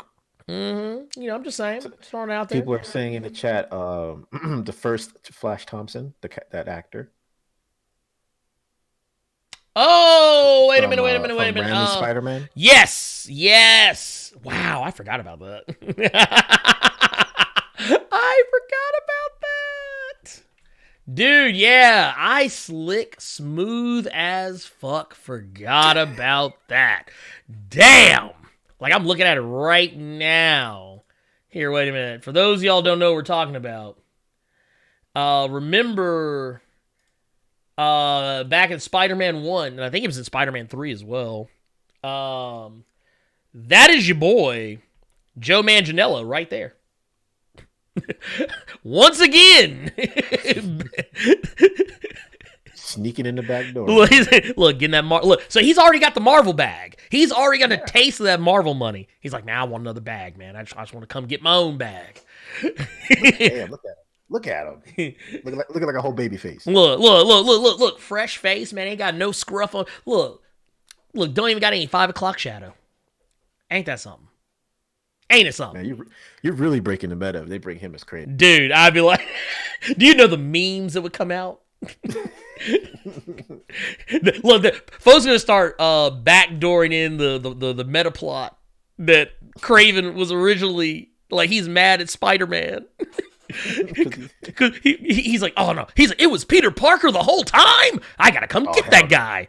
This guy clowned me in front of MJ, no less. Or they'll introduce. Can they introduce the Spider-Verse and have Kraven actually be Flash Thompson from the Sam Raimi Spider-Man trilogy universe? Damn. Dude, I'm here for it. Let's make that a thing. Yes. Let's keep it moving. see. Let's keep it moving. All right. Let's switch to the other side of the comic book verse. Yeah. Here, I think we're gonna tell you what. We're gonna skip this one. We're not gonna do the This Black Adam was kind of a non-story. I don't even know if I put it in there. You didn't. Yeah. Okay. All right. So we're gonna skip over to your boy, your boy Joker. Okay. I was like, which tab do I open? Which tab do I open? Which one? Which one? What do you mean? So it recently was announced. Which if I'm not mistaken, I don't think it's actually come out yet. I think it comes out in a couple of weeks. Yeah. This doesn't come out till February 19th. So spoilers for Batman number 89. Damn. Damn, Batman 89, dude, right? Batman number 89, man. Dude, they got that one, man. Okay, so here's what happened. Joker has introduced a new main squeeze. Uh-oh. She Miss got New a Booty. Yep. Hey, you Miss New Booty. Joker has a new main girl now in the DC Comics universe, and her name is Punchline. Dun, dun, dun. Like, no, seriously, her name is Punchline. Yeah, for real. I'm not joking. I'm not making this up. Her name is Punchline. I swear to you. Legit. I wouldn't lie about this. Now, I wish they would have maybe been a little more on the nose, like how Harley Quinn is a play on the actual term Harlequin. But I don't think you could make a pun like that off of Punchline. At least not to me, anyway. But yeah, so basically he has introduced a new main squeeze. She's the new hotness in his life, and she is his new do dirt female accomplice. I don't know, man. Joker got himself a Darcy. Right? Oh, sorry, Mercy. Oh, yeah, got him a Mercy. Look. So wait. I'm gonna go a little deeper for you. We're gonna go Archie on this one. Oh no. So he ain't got Betty no more. He got Veronica. You got Veronica. He got Veronica. He's like, nah, fam. He's like, I'm done with blondes, man. I'm getting the upgrade. Let me hit up Veronica, man. She got money. She come for money. Here, but if you look at this real quick, if you scroll down, look at this this panel that got the Joker in it. Oh yeah. Here's Joker got a whole ass spoiler right in his picture. Mm-hmm. Oh yeah. Oh yeah. No. He has. Okay, so for those who are trying to keep up, so basically, Joker has been compiling all of the secret identities of all the Robins, all of them, whole Bat family. Now, this begs the question. I think this article also kind of the subtitle for it was like, does Joker know the secret identity of Batman? Which I'm pretty sure he does. I'm pretty sure. Well, here's the thing. For those of you who remember Death of the Family, not Death in the Death in the Family, Death of the Family. New 52, it was revealed that because it was Joker He basically was hounding everybody in the Bat family. He went after all the Robins. He went after Alfred. He knew things about Batman that clearly indicated he knew Batman's secret identity. But if I'm remembering, and someone will probably correct me. Yeah, he showed up in the cave. What the fuck? Like, now, correct me if I'm wrong. Okay.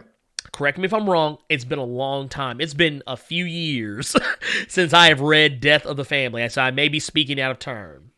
But I remember that the finale of that storyline, did it not reveal the Joker actually didn't know?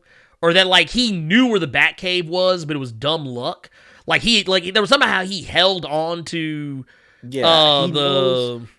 he knows the location of the Batcave. Right. He doesn't know who Batman is. Right, because I think Bruce said something about how, like, when they finally got to the end of the story, Bruce revealed that Joker actually didn't know because he didn't, like, I think the reason was, like, he knew that if he found out, it would ruin the game.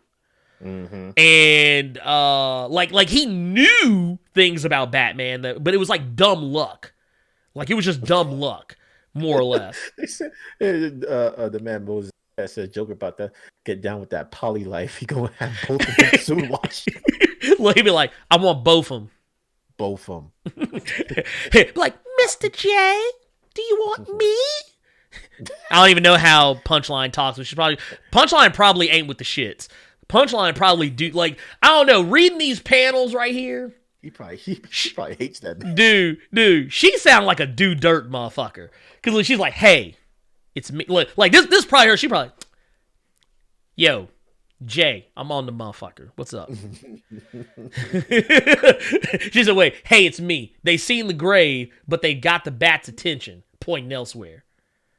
Like, she's about that action. Dude, she's like, look. Time for some action. But no, I mean, I don't know. I mean, what do you think about this? What do you think about this? Okay. I mean, like, it doesn't like this, like it's different. It's fresh.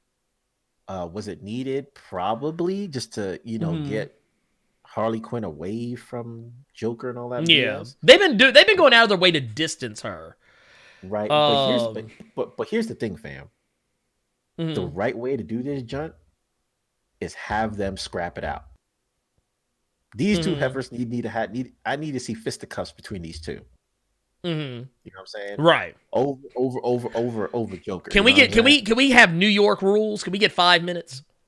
5 shoot the fair? Yeah, dude, shoot. Hey, I'm just saying, man, the fair one, man, right here. Look. Can we get it? Can we get it? Can we get it? That's all I'm asking for.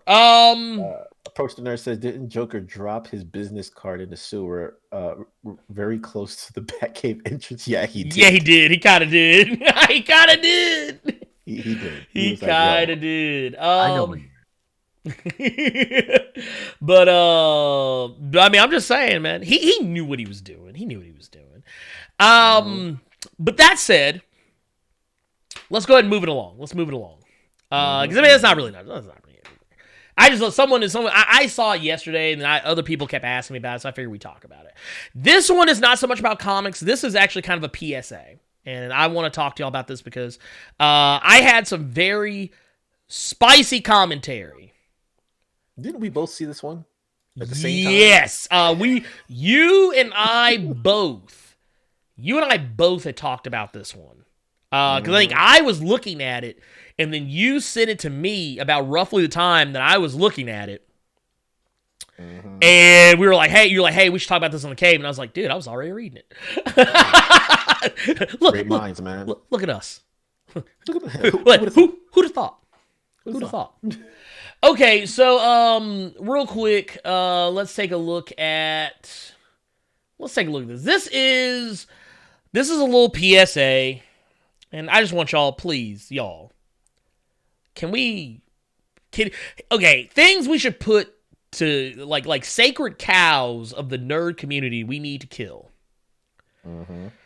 Sending death threats to people about science fiction. And fictional characters. And fictional characters. Over stuff that happened in movies and TV shows and comic books, can we please, can we put it to bed? And what I'm talking about is Chris LaMonica.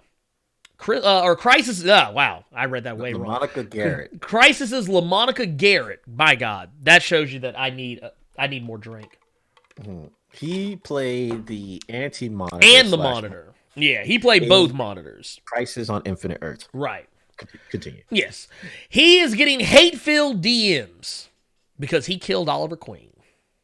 Mm-hmm. Which you think people would be happy about, considering how much everyone hated the Arrow show. Yeah, y'all was talking wild, spicy, cash money shit about how much Arrows. Yeah. Well, apparently they are still not happy because oh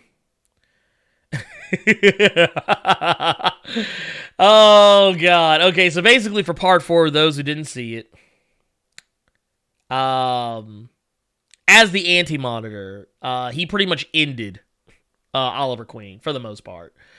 And he took to Twitter to show his DMs. And basically, some guy told him, "You made Oliver Queen die, you son of a bitch." Some of my beer. And more importantly, leaving him to have to repost this as I got to start leaving my house in the morning like this. Which is sad that he should have to do that. Yeah, it is. I mean, now he's making light of a situation, but I can go ahead and tell you right now, that ain't cool. Not him making light of it, but this right here, that is not cool. The fact that, he's getting these death threats or even DMs just saying all this junk, okay. Mm-hmm. Blerd Without Fear is going to say it in his own way. I'm going to say it in my own way. Mm-hmm. Okay. Magnus mode. So, listen, people. These are not real characters. No. Okay? There is no reason on this planet, in all the multiverse, that you need to go out of your way to send an actor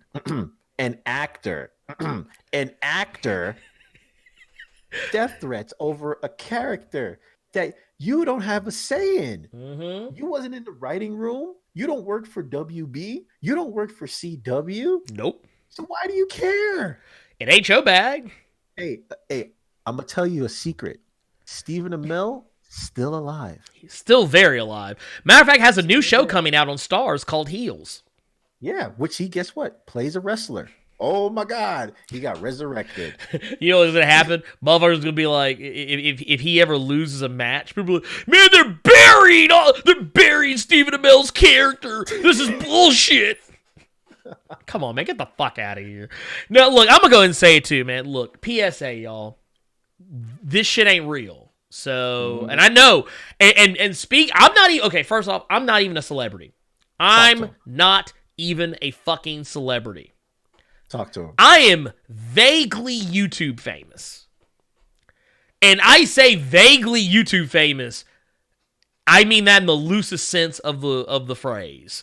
I am vaguely,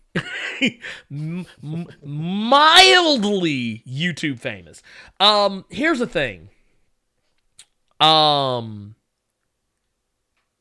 don't so much get death threats as I get people threatening to like hurt me, or like people threaten or making remarks about me or my family, my daughter, my wife, my mother. Case in point, very recently, I did a debate with Young Rippa, and the entire day leading up to that debate, I had people coming at me on Twitter, coming to my YouTube channel, attacking me in my comments, saying all kinds of fucked up ass shit about my fucking 4-year-old daughter and my wife, my mother, none of which these people have ever met or know shit about. Mm-hmm. And saying things about me that are 1,000% unfounded. So here's the thing. Speaking as a person who can who maybe has just a smidgen of experience in this area, just only in the sense of having people attack me who don't know me over something that is trivial at best. Get the fuck over that shit. Get the fuck over it, man. Stop it. It ain't cool. It ain't fucking cool. I'm here to tell you right now. Talk to him. You don't want this. You don't want no the smoke. You do not. You do I'm telling not. You right now. Listen, I'll even go as far as go. Okay. You want to see me? Denver, Colorado. Come find me. Right. And I promise you, it's not going to end well. Nah. Look, Memphis, Tennessee, baby. I ain't hard to find. Yep. Everybody know it. And look, hit up any local comic book shop. They'll tell you where I'm at. Come see your boy. But anyway. Yep. Sliding on. Because like I said, that's just a PSA. Don't let Blerd get the blicky. Look, Roshi says, it's real to me, damn it. We out here, goddamn. Dude, you know what? I actually should have. Dude, I thought about it. Do I need to go to the closet real quick? Dude, right. Do I need to get look. Do I need to go get dude? Do I need to go get the shotty? We go get little Timmy out. Look, right? Look, my look, y'all seen John Wick 3? Do I need to get my adjudicator out here? Do I need to get the bag man? Do I need to go into bag man mode? Chillmonger said 281-330-80. Dude, right? Look, come see me, my guy. I ain't hard to find. Not hard to find. Look, I run the military if you want that beef. Look, it's true. Come get yo boy. Come see me. Guess what? I'm giving them out. 2-for-1 specials. Look. Holla at me. Look, if you see me, look, too sweet me when you see me in them streets. Right? Too sweet me when you see me. That's what I'm saying, god damn it. But no, yeah. Listen. Just saying. In all honesty, we could put this to bed and move on to the next topic. Yeah. The long and short of it is that be nice to each other. Yes, okay? please. These people are doing their job to secure their bag the same way that you get up in the morning and go to work to earn a paycheck. Okay, they're doing what has been told to them to do and described to them to do, and this is what they do for a living. Okay, if you disagree with it, you'll hear me and Blair say it all the time. If you disagree with something, do it with your dollars. Okay, you don't got to buy into the product. Nope. You don't got to go to the movies. You don't got to go and subscribe to the channel or Disney Plus or the CW app, which is free. You don't got to do none of that junk. Okay, so speak on it. Just chill out. Everything's gonna be okay. Because at the end of the day, guess what? You still get up in the morning. Life goes on. I mean, look, I would put it like this. Let's say you're just out here in the streets, working your job, minding your own damn business, living your best life. Live my best life. And let's say, let's say for argument's sake, because this has been a popular theme lately. Let's say you work at a Starbucks.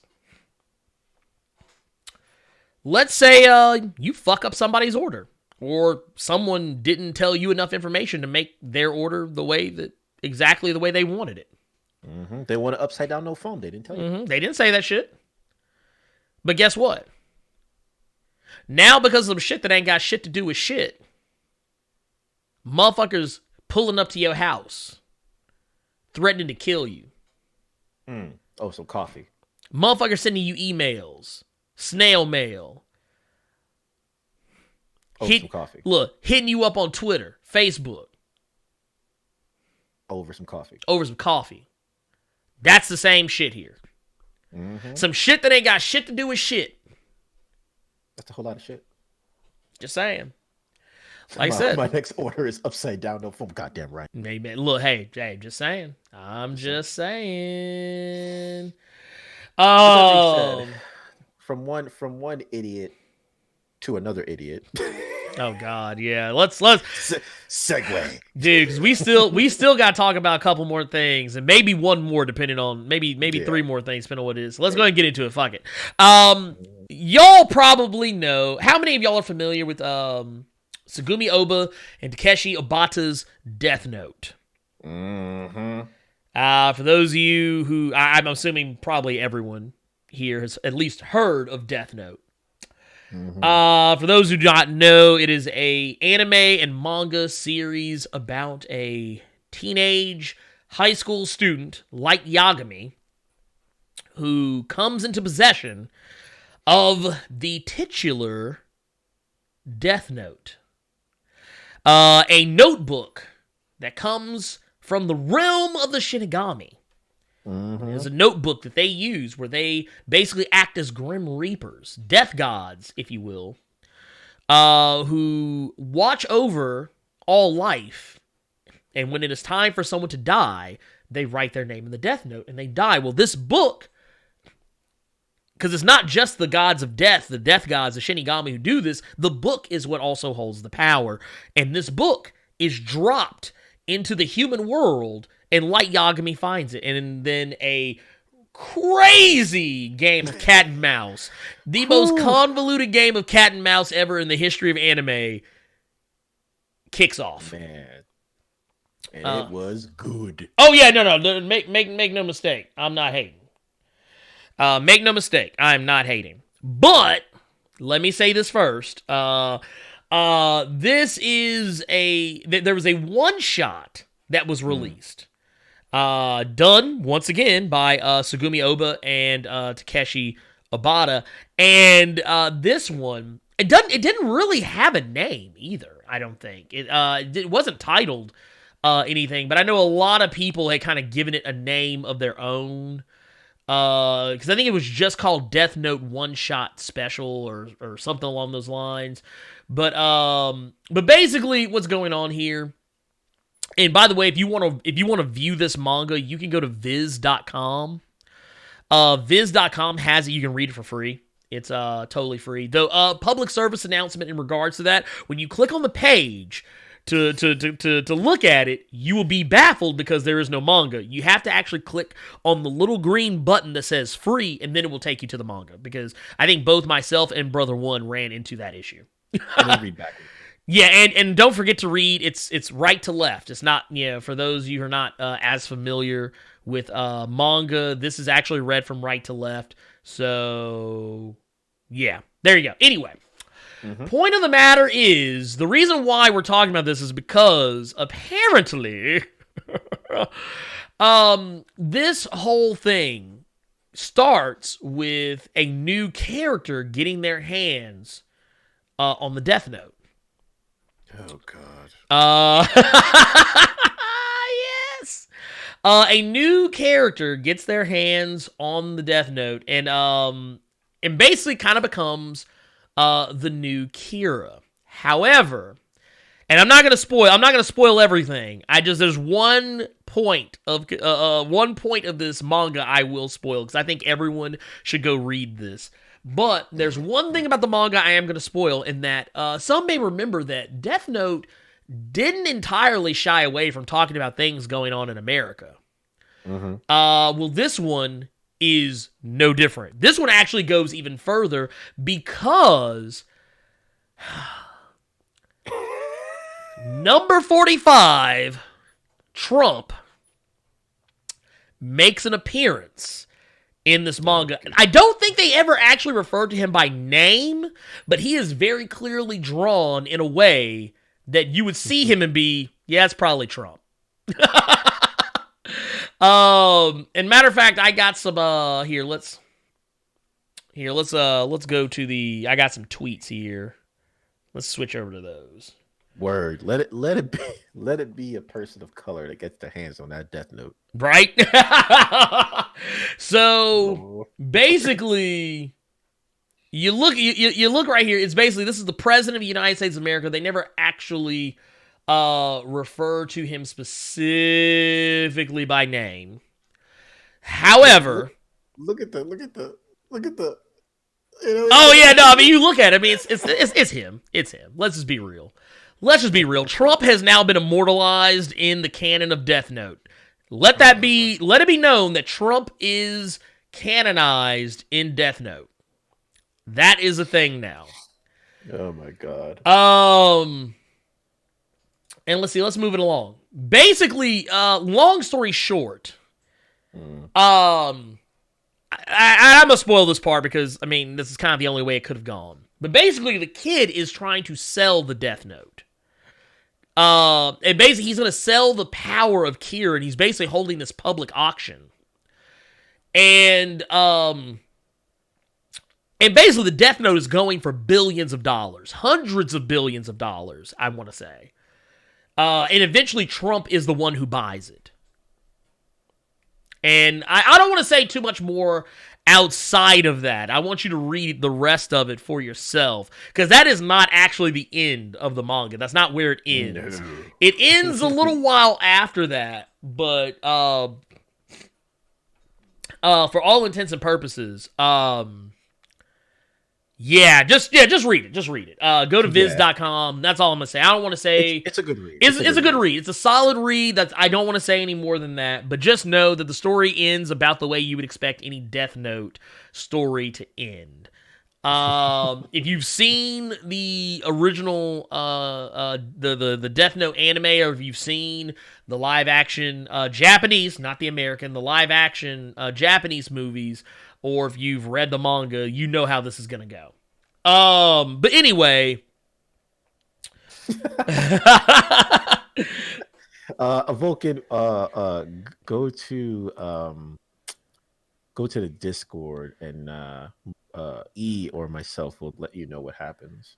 Okay, gotcha. Yeah. And then a person, or does he then fire the Death Note and brag on Twitter? That would actually make the most sense. Yeah. Yeah, he's gonna post 17 posts on Twitter talking about how he fired the Death Note. He's like, I fired the Death Note. It didn't do its job. It was lying. I went around and I fired the Death Note. Or no. You know, it's like you say no quid pro quo. Like, there was no Death Note. The Death Note does not exist. It's not a thing. It was a perfect Death Note. It was a perfect Death Note. I wrote a perfect sentence. Everyone agrees. It's fake news. The fake news media is always getting it wrong. I wrote... wait here. He said, I wrote Bernie Sanders' name in the Death Note perfectly. How do you incriminate yourself while trying to... Wait. I didn't say that. I wrote Joe Biden's name in the Death Note perfectly. Joe Biden. That's how it's going to go. That's how it's going to go now. Showmonger say he introduces the Shinigami Force. Yes! I'm enacting a new bill. The new bill is for the Shinigami Force. It'll be a bunch of trained military soldiers, all armed with Death Notes. But sir, why do we need this? What about the economy? No, you don't understand. This is going to fix the economy. I promise you. It's going to be great. We're going to have the greatest Shinigami Force that ever was. God damn. That fucking clown. Anyway. Everybody in the Force has one sheet of paper. We only have a budget enough to give one sheet of paper.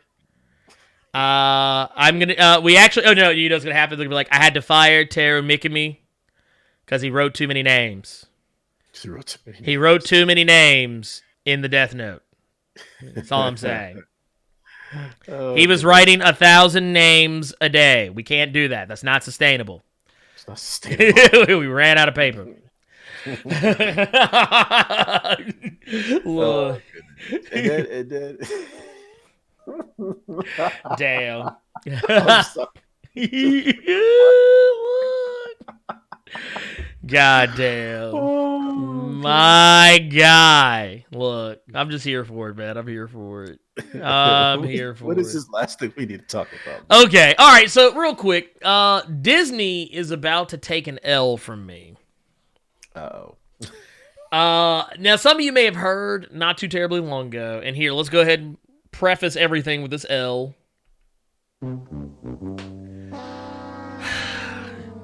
Okay, so not too long ago, actually earlier this week, let's see here, Emerson Elementary School got hit with a bill for $250. $250 for screening the live-action Lion King movie. That's a lot of lunch money. Yeah. Matter of fact, because here's the thing. Okay, so basically, when you do stuff like this, when you do like these live screenings, you have to get the license to do this. It's technically illegal to do otherwise. Whoops. You have to pay a fee, which is actually $250. Well, they were raising money for the school, doing the screening, raising money for the school using having people come in, pay. I think the suggested donations were $15 to come in and watch the live action Lion King movie, or you whatever. Have a new person to your Blerd Club. Oh, wait a minute. What we got? Staff Sergeant. Staff Sergeant. Welcome to Blerd Club. You rock. That's my guy right there. I want to rock. Look, there we go. Look, we got it. Staff Sergeant has become a sponsor. Welcome to Blerd Club. God damn it. Okay, so now that said, so yeah, Disney hit Emerson Elementary. Damn elementary school, man. What are you doing? With a $250 fee. They hit him with a fee.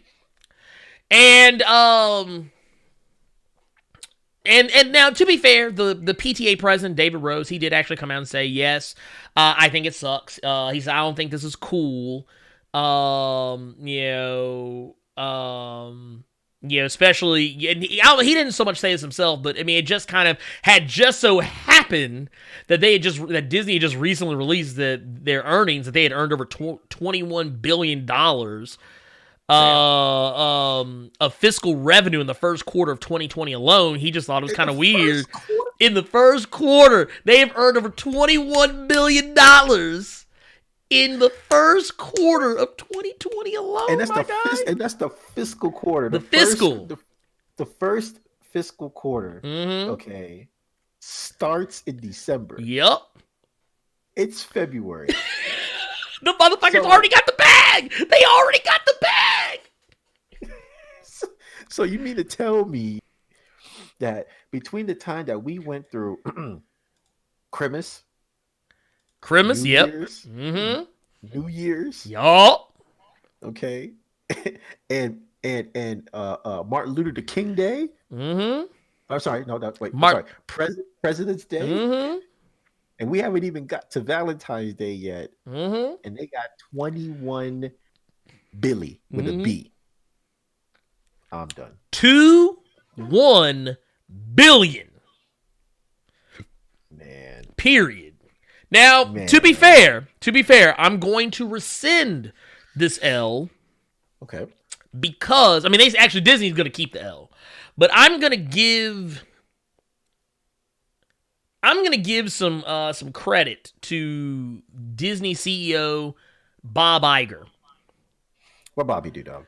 Bob came out and publicly apologized to Emerson Elementary School. And yeah, because I mean he knew this shit wasn't cool.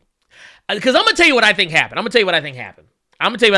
I think, and this is kind of in not terribly too far for what happened to me with YouTube a ways back. I told y'all at the beginning of the stream that the reason why I couldn't stream on YouTube anymore was because my streaming rights were taken away from me originally in the first case because a subsidiary of Sony went after me because they saw my thumbnail that said Spider-Man Far From Home spoiler review.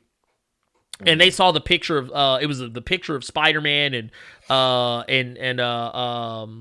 MJ, and they like immediately assumed I was showing the movie. Because I even talked to them in email. Because in the YouTube notification I got, they said it was a manual claim that someone went and looked at my video and made the claim. Was not the case. Because they told me that they actually just auto-claimed it. They said they actually went back and looked. They saw there was nothing in it that was even like remotely anything they could do. Like everything was fair use, and they went back and took it back.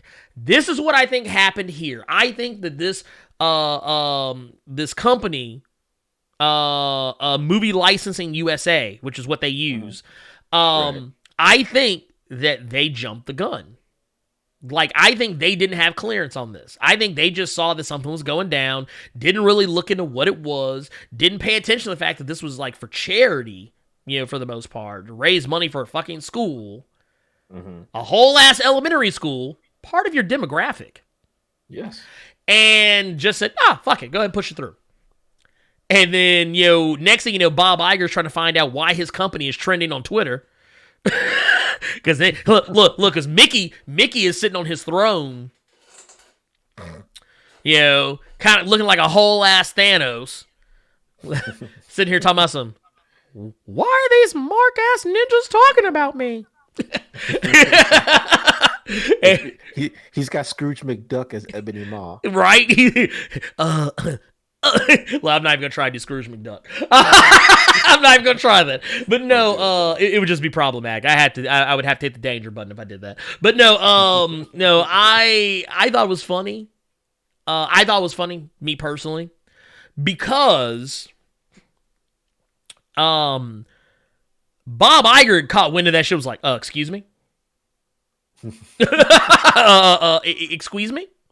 So basically what happens is it says, with Iger's apology, here, I'll pull this up. With Iger's apology, it appears Disney has reversed its own legal decision against Emerson Elementary, particularly with Iger also saying he will personally contribute to the PTA's fundraising efforts with an undisclosed amount. As one of the highest paid CEOs in the United States, Iger reportedly earned $47.5 million from his 2019 salary after agreeing to extend his employment contract with the company in 2018. So I'm going to go ahead and say right now, he probably dropped at least a quarter of that to that school.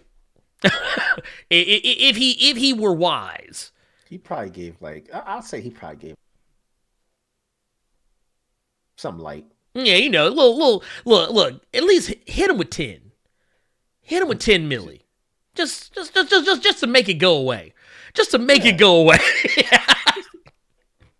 Like I tell you, you know, what's a goon to a goblin? You know what I'm saying? Yeah, exactly. Yeah, right. And more importantly, cut the check, man.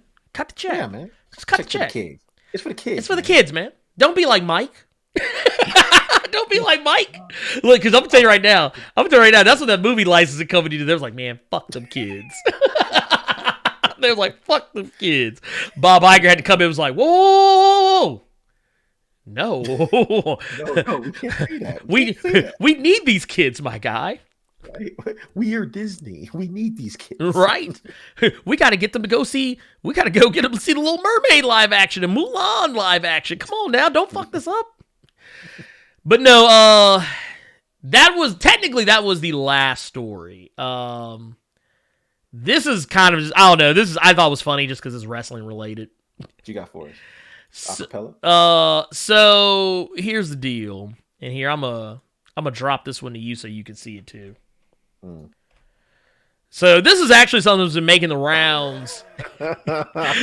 You knew what I was gonna do. You knew what I was gonna do. I knew this was coming. Okay, so recently, Vince McMahon. I'm sorry, Vincent. Oh, I'm sorry, Kennedy. Vincent. Oh wait, WWE chairman and CEO, chairman of the board, Vincent Kennedy McMahon. I'm gonna say it like what was it Gerald Briscoe used to, like McMahon, Mr. McMahon. He basically, WWE is apparently in discussions to sell pay-per-view rights to another streaming service. It says basically, for those who don't know, you can watch pay-per-views on WWE Network For $9.99 a month. $9.99 a month, which also they've been talking about having tiered subscriptions, meaning that we might get a subscription tier in the future that's like $15, like $14.99, and that's how you get your pay-per-views. They or maybe other content or whatever, but anyway, neither here nor there.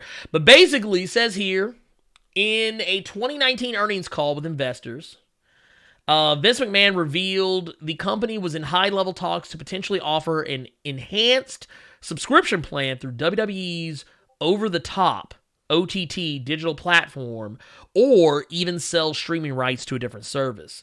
Says, we have a lot of options, McMahon explained. We could continue on as we are now with an enhancement of a tier. We also have an option right now. There's no more better time to exercise the selling of our rights to all the majors, who, quite frankly, all the majors are really clamoring for our content. So that could be a significant increase, obviously, in terms of revenue.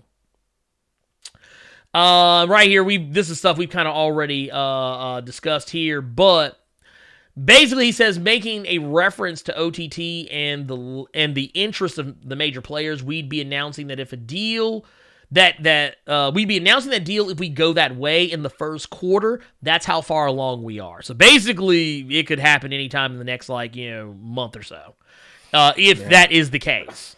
I'm telling you right now, this mother ninja about to sell WrestleMania. Dude, he is. Dude, and that's the thing. That's actually what people have been talking about, because apparently Fox, which is where they air WWE SmackDown now, has been asking for it. Like taking WrestleMania and putting it on live free TV, which if they did that, it could be successful. Ratings out the yin yang. And here's the thing: not only be ratings out the yin yang, WrestleMania is what, like an 8-hour, 9-hour affair, dude. Could you imagine getting that much ratings where no one has to pay anything? Dude, I'm telling you. I think that actually, honestly, I think they should do all their pay-per-views that way. Put it on free TV. The pay-per-view model is dead. Let's be real here. The pay-per-view model as we know it is dead. Yes. Even UFC has figured this out. I mean, they do technically still do like pay-per-view, but like they have learned that maybe sometimes it's better to put it, live on TV. Like have at least something on live television. You know what? What's up? Now I'm thinking about it. They could really capitalize their monetization. I'm sorry if I'm using big words, but if they just broke that shit up like New Japan, man, break that shit up into days. Actually, what was it Chillmonger? He was saying something very similar. Yeah, he said you can make WrestleMania a 2-day event, and that's actually something I would consider doing, because here's the thing you gotta think about. Here's the thing you gotta think about here. Is Wrestle Kingdom. Was it 14 that we watched? Was on Saturday and Sunday. And we watched all that shit. Yeah, we did. We watched all. It was a late night. It was a late ass night. Which, by the way, join the Discord. Link in the description. Join the Discord. Like I said, we do special stuff in the Discord from time to time. And we do gaming nights. We do we do wrestling watch alongs. Yep. We do all kinds of stuff. Yeah, I mean, I haven't been in the voice chat as often as I would like lately, but that's mostly just because I've been so busy. And I won't lie, 99.9% of the time, if you, like, because I have people call me or text me or whatever, and they'll ask me what I'm doing, I always have the same answer. And one, I tell you what, without even saying anything, brother one, what am I usually saying? What do I usually say when someone asks me what I'm doing? Oh, I'm just getting the video ready for you. Exactly. See? And that's my cadence and everything. That's my cadence, everything, down to a T. If you ask me what I'm doing at that point in time, I'm generally working on content for the channel. So, and brother one can even tell you, because he's actually been on the phone with me while I'm working on content. And I've even like kind of shown him my process. He can tell you, I get distracted. I don't talk very much. When I'm working on content, I'm just kind of like, oh, I'm focused on this, because I'm usually trying to hear what I'm doing, but also hear y'all. So a lot of times y'all know, it's like, because I've been on calls with one, and Dark Angel, Deku Venom, Salt and Sea, Vulcan, AF, Chillmonger, everybody. Y'all know, if y'all know when I'm working on something, y'all can tell, because I don't talk that much. Because I'll be like, they'll be like, man, you okay? And I'm like, yeah, I'm good. I'm listening. I'm also listening to some other shit too, but I'm listening. But yeah, sometimes we do little watch-alongs and stuff like that. I've been meaning to do this on the Twitch side of things. Hey! Let's see, was it, I don't know how to phrase that, but is it Loner Burr? I don't know. Did you get a donation? No. It was somebody had. Oh, a follow. Yeah. Or that may be Twitch alerts. I don't know shit. I think there might be a Twitch. That's your Twitch alert. That was my Twitch alert. Actually, no. I made them both the same. The same, so it's probably. So you got to follow on Twitch. Follow on Twitch. Yeah, I think I got to follow on YouTube. I think maybe, or no, maybe it was on Twitch. It probably was on Twitch. While we're at it, go follow Blerd Without Fear. Twitch.tv/Blerd Without Fear. Damn right. You can also find your boy /One Above None. I'm coming back, baby. Again. We out here. Yeah, we out here. We out here. So always and forever. Discord's in the description. Yup. Y'all know what time it is. Hit that thumbs up button and the subscribe. Yeah, hit all that shit. Hit all them shits. Hit all of them, goddammit. Have a damn click fiesta. There you go. But you agree though, like, you can make it a 2-day event. Yeah. You can make that shit a 2-day event. And Wrestle Kingdom is great. I didn't think that, because that was actually the first time I'd watched Wrestle Kingdom live. I actually didn't think it would be possible to watch both nights of Wrestle Kingdom back-to-back, Saturday, Sunday, and actually it be fun. Like I felt like, man, I'd be burned out. No, that joke was fun. And I think what made it even better is that, you're watching with friends and the simple fact that that you still have another day of wrestling ahead of you. Yeah. You know what I'm saying? Exactly. Like, you're not trying to sit through 8 hours of wrestling in one day. I'm not trying to put a full work shift in. Yeah, no. Because, like, I'll go ahead and say right now, actually, no, that was a Twitch alert. Because now I finally read it said following. So, yeah, that was a Twitch alert. Okay. So, hey, I appreciate it. Whoever that was, follow me, LonerBR72, follow me on Twitch. You're awesome. Yes, y'all were up super late watching that shit. Yeah, dude, we were in there till like 3 a.m. because we're talking about Japanese time. No, Ninja. Oh, no. It was close enough. It was like 5. It was 5 a.m. You're right. Because I went to bed about 3:30. That was 5. That's 5:30 East time. So, it started at 1 my time. It started 1 a.m. That's right. It started at 1 a.m. Central Standard Time, I think, for me. And midnight for me. And midnight for you. And then, I remember because both nights I missed the main event and had to go back and watch it because it was the main event was like at 5 a.m. just about. And we're talking about 5-star classics every match. Was it Naito Oh my god, damn near killed that boy. Dude. Was it Naito and Okada? Was the final main event? Was that it? That was the final main event? I can't remember. It's a blur to me now, but like, I just remember what was it, Jay White? And who did Jay White go? Did he go against Naito or Okada? No, he went against Naito. Jay White went against Naito because Okada went against Kota Ibushi. That match. Boy. Dude, that match was fire! Look. To this day. Like, that was my first time watching Wrestle Kingdom live. And I was hooked on that. Oh, yeah. Dude, you know what I love about, and me and Brother One said the same thing. I love Japanese media. Because when they start a show, the motherfuckers have you hype from the get-go. Because when as soon as the show started, motherfuckers New Japan Pro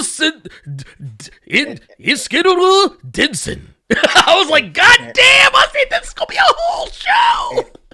And that's not what they said. No, it's not what they said. Sound like that's what it sounded like. No disrespect. No disrespect. Both of us do not speak Japanese. We do not. If Vito's in the chat, don't kill me, please. Don't kill him. Wait, hold on. And just for that, I'm gonna hit we haven't hit the danger button all stream long, but here. We hit the danger button. I apologize, ladies and gentlemen. And you had Tanahashi versus Jericho. Yeah, Tana versus Jericho was. Oh, and then your boy Kenta. Yo, boy Kenta out here fucking on yo boy Naito. Naito 2 belts, they call him now. Naito 2 belts. And apparently, I heard somebody say that something went down. I haven't been keeping up, but apparently something happened at Kuroko and Hall. I don't know if he got the 2 belts no more. Oh, damn. But no, but yeah, all that said though, I mean, I think that's that was all like, you know, some fair stuff. Let's get into some questions. We got questions in the Discord. Yes. By the way, if you have questions, if you are in the Discord, go ahead and drop them in the questions for BWF. I may change that to questions for Blerd because I'm here too. Yeah, well, not only that, but I think sometimes people don't know what BWF is. I think sometimes they may not put the two together. It took a long time for people to realize that, like, 'cause I had people, like, way back, they'd be like, dude, you're black? And I'm like, yeah, my name's Blerd. What'd you think I'm definitely not white. Come on now. By the way, we'll also welcome C. Williams to the Discord. I just saw. By the way, I did some changes to the Discord, so now whenever new people come in, I added an introductions tab. Stole that one from Twitch Memphis and Comic Book University's Discords. So basically, that's kind of a place you go to the introductions, introduce yourself, say who you are, you know, whatever, so we can all figure out who you are. That said, our first question comes from Absolute Venom. Ooh. Says I got a good one. With Sam Raimi directing Doctor Strange 2, gotta have the 2 in there. What kind of horror scene, like Spider-Man 2 hospital scene, would you like to see? Ooh, you know what? Honestly, I want some Drag Me to Hell shenanigans. For those who don't know, one of my favorite movies is Drag Me to Hell. Love that movie. It's about a woman who she works for, like, I think in like an insurance company or a bank or something like that, and basically she wants to help this woman who's a gypsy, Romani, and but the bank doesn't want her. I think it was a bank. They don't want her to do anything to help this woman. And even though she, in her heart of hearts, wants to help the woman, they make her have to go be a bitch to this woman. And basically, the woman puts a curse on her. And basically, like, the curse is that she will be dragged to hell. And the whole point of the movie is the girl trying to get the woman to lift the curse. The movie is really campy. It's not really a traditional horror movie, but it has some really interesting scenes in it that are just like, the more you learn about it and the more you find out how much of it was practical effects, just make it even better. But I would love to see, because I think, if I'm not mistaken, Doctor Strange's Boo Thang Let me double check this. Rachel McAdams? No. Who are you talking The one that is Clea. The one who is related to Dormammu. Yes, his sister. Yeah. So basically, I would not be messed up if because supposedly she's in the movie or will be in the movie to some capacity. A lot of people are supposed to be in this movie because they've announced Dr. Voodoo, they've announced America Chavez, they've announced Clea. I'm pretty sure Baron Mordo is going to show up to some degree or another. We'll probably we'll most likely see Nightmare, maybe Shumagorath, who knows. What's her name? The one that it's kind of like directing Scarlet Witch. Oh, talking about WandaVision? No, I'm saying like the person behind her that is kind of like telling her what to do. Mm-hmm. I forgot her name. She's a character. Oh man. Hold on real quick. Yes, ma'am. Yeah, y'all know. Well, baby girl daddy streaming. Let me see if I can find that real I'll be quick. out in a little bit, okay? We're almost done, okay? I love you. You can stay in here if you can be quiet. But I know that's not fun. I know that's not. Okay? Daddy be out in just a little bit, okay? I promise. Let's see. Okay. That said,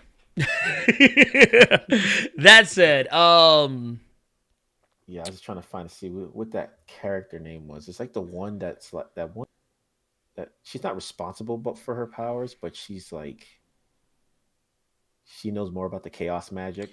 That she's also supposed to be in that movie also. Huh. Yeah, and I'll get it off stream and I'll let you know. Yeah. At least that's one like there's tons of people that are going to be. Yeah, it's a lot of fun. Agatha Harkness. Okay, yeah. That makes sense. But yeah, like I said, my whole main thing is I would like to if there was a scene in particular, I would actually like to see a scene like the final shot from Drag Me to Hell where, spoiler alert, you get to see someone get dragged to hell.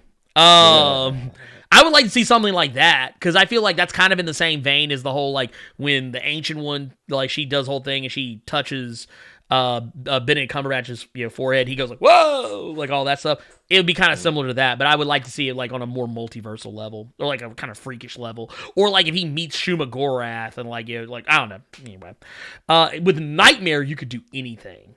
Yes. Let's see. Next question. This one comes from our boy Vulcan. Yeah. He says with Marvel. He stresses Marvel. Coming back to Evo this year. Do you think they might announce something Marvel related?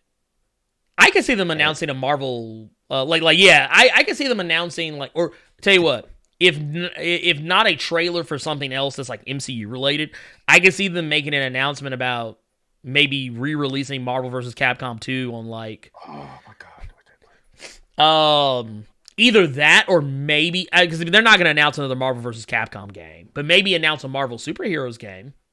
Like just a fighting game with just Marvel characters. I could see them doing that too. Mm-hmm. That'd be dope.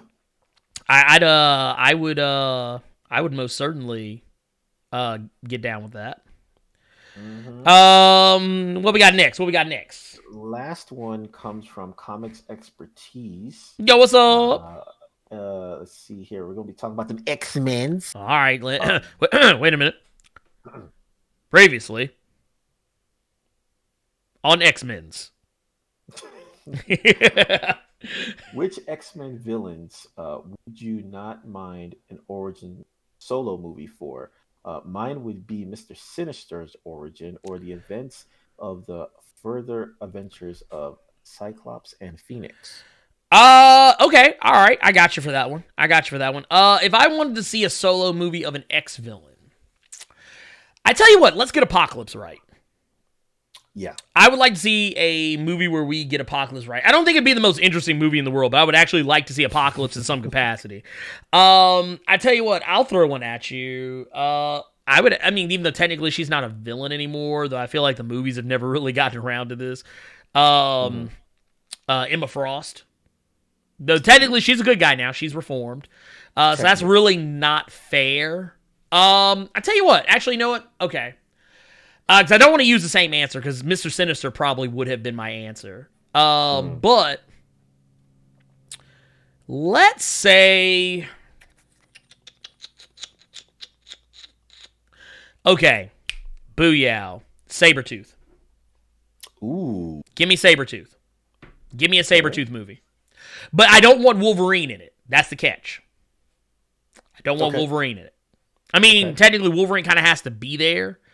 But I would actually prefer it if the movie just solely focused on Sabretooth and his comings and goings, maybe how he got into like kind of like the criminal underworld and go from there, but maybe leave Wolverine out of it. Let Wolverine be kind of like an omnipresent boogeyman. Like it's somebody who gets mentioned maybe once or twice, but like for the most part, Sabretooth is doing his own thing. And maybe even encountering people who have nothing to do with the X-Men. Like maybe encountering other X-villains, but maybe other characters in the Marvel universe that are not X-Men related, if you get what I'm saying. I got one for you. What you got? What you got, Pimpin'? Sebastian Shaw. There you okay. All right. Give me that Hellfire. Hellfire. Yeah. Well, because here's the thing. I actually liked Sebastian Shaw in First Class.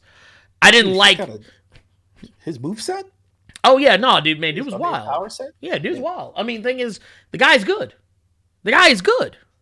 Mm-hmm. He's good. Kevin Bacon did a good job. As good a job as he could do with what he was given. Yeah. I'm just saying, though, the character. Oh yeah, no, Sebastian Shaw is lit. His power set is yeah. It's would you say it's bananas? Bananas. Either that or give me Black Tom.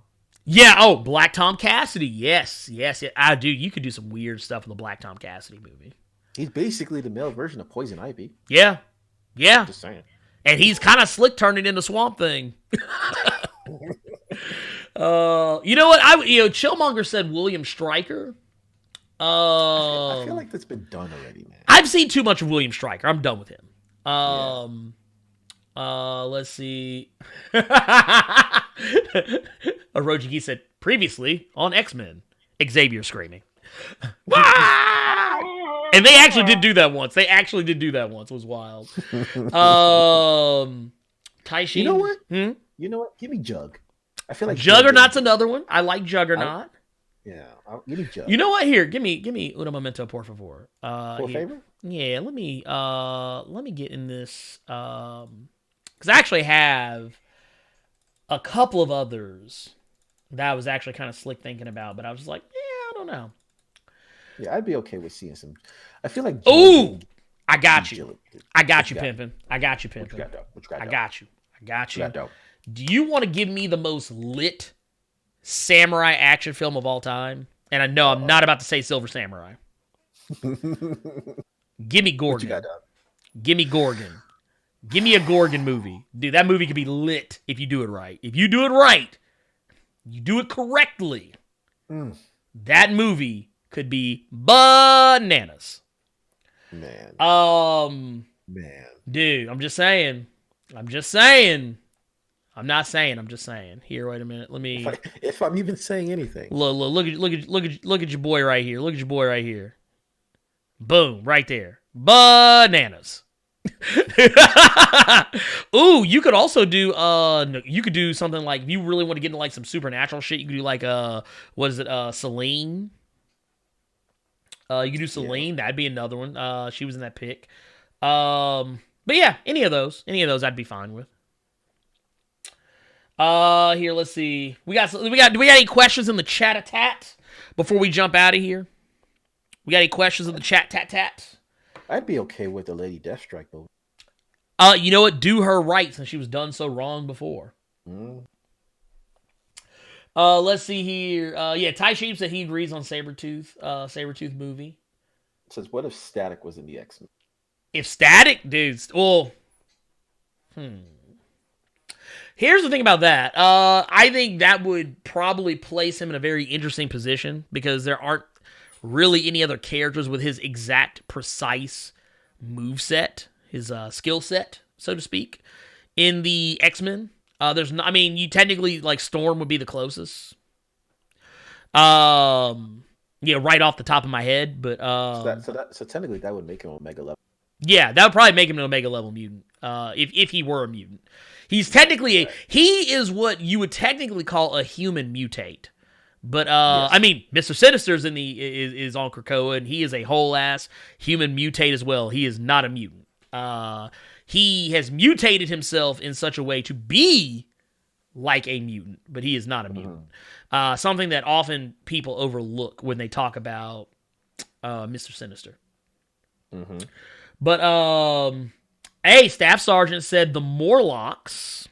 I could get down with a Morlocks movie because really they got no love in the X-Men Last Stand. They were just a plot device. I would also say, and because the picture was kind of up there too, Exodus. Maybe have Exodus and the Acolytes. They tried to fix the Morlocks in Gifted. They did, and I think they did a mostly okay job of that. Yeah, they do have a comic expertise brought up that they're going to have a Juggernaut solo comic coming up, which I do think is going to also be awesome. Mr. Brooks, right now we're just answering questions. We're just answering questions at the moment. We jumped through everything. Oh man, I can't believe we actually did. We actually pulled that off. Yeah, we did. Wait a minute. Someone said Panther Noir said fix Mystique. Dude, yeah, Well, please. if that's the case, go ahead and fix Rogue. Yeah, fix Rogue too, because Rogue is all kinds of ass backwards in the X movies. I mean, I guess in a sense she is true to her original origins, but I mean beyond that, no. I will see. What did Kevin say? Kevin said, who did Kevin throw out there? Onslaught. Kevin said Onslaught. Okay, that would be a little wild. Dude, because the origin of Onslaught, like the actual build up to Onslaught was convoluted. Above all else. But I mean, hey, I'd watch it. I would be quicker to want to watch a movie about the creation of Onslaught as opposed to wanting to actually go back and reread that comic. That comic hurt my head. It did. It really did. Marvel should put Werewolf by Night in the MCU. Actually, okay, so Ty Shane, here's the thing. It's funny you mentioned that. Apparently, Werewolf by Night is going to make an appearance in the Moon Knight Disney Plus series. So you may get your wish sooner than you think. Let's see here. Can we get Daredevil in a fighting? Wait, talking about in a fighting game? Yeah. Yeah, dude. Fuck yeah, dude. That's a shame he hadn't been in one. Okay, here. Fuck it. We about to fantasy book this. Marvel, here you go.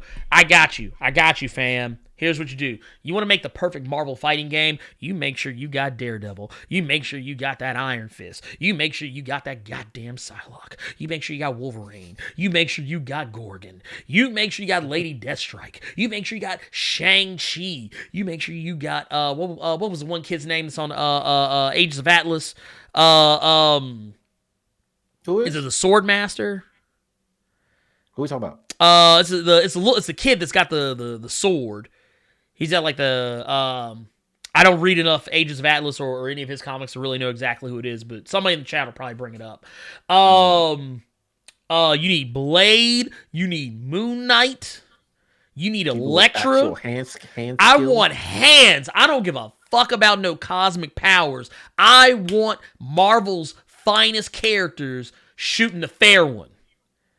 I want him out here fighting the fair one. I want hands, my guy. Hands and feet. I don't want no motherfucking Phoenix Force. I don't want no motherfucking Infinity Gems. I want a straight up hands only contest, my guy. That's what I'm talking about. Can Magneto be in there? Hey, if he throw them hands. Hey. Magneto got hands. He got hands. I mean, I'm just saying, if he got hands. But I want hands, my guy. Look, you can even call it the Dark Tournament or whatever you want to call it. The Dark Tournament. Let's see. Oh, that means you need Taskmaster. Yep, dude. I want Taskmaster. I want Task. I want Tasky. Oh, Dakin. I mean, you gotta have Cap. The King. You gotta, Dakin, yeah. You gotta have him. You gotta have Black Widow. You gotta have Hawkeye, Deadpool. Just Man, saying. Hawkeye can't throw no hands. Yeah, he can throw hands. He got hands. He is skilled. He could do more than shoot the bow. That means you got Luke Cage. Yeah, Luke Cage. I want Luke. Give me my boy Luke. I'll take Luke. Hell, look, Misty Knight. Mm-hmm. I'll take Misty Knight. Hell, Spider-Man. He can come to the party. He was running fades in the 80s. He's with the way of the spider fighting style. Dude, right? That's what Orochiki said. Yes, sir. But no, I mean, it could have every Marvel character in it, to be honest. If I'm being brutally honest, I wouldn't care if every character was in it. But my thing is, I am always more, and when it comes to like a straight up fight, I don't give a fuck about no plasma blast, photon blast, reality warping, lightning bolts. I want to know, can you throw them hands? Because if you can't throw them hands, what you gonna do when the powers run out? Because your boy Black Panther got hands. When that suit come off, he still got hands. Black Panther got hands for days. I'm just saying. Oh, somebody, Chillmonger brought a Midnight's Fire. Correct. Night Thrasher. Correct. Listen, I'd be okay with Shadowcat. Look, just saying. Like honestly, give me a game on the scale of Marvel Ultimate Alliance 3, but a fighting game. Oh, Bucky. Dead ass. Dead ass Bucky got hands. And Falcon. Falcon got hands too. You saw he hucked that shield. My guy was like this.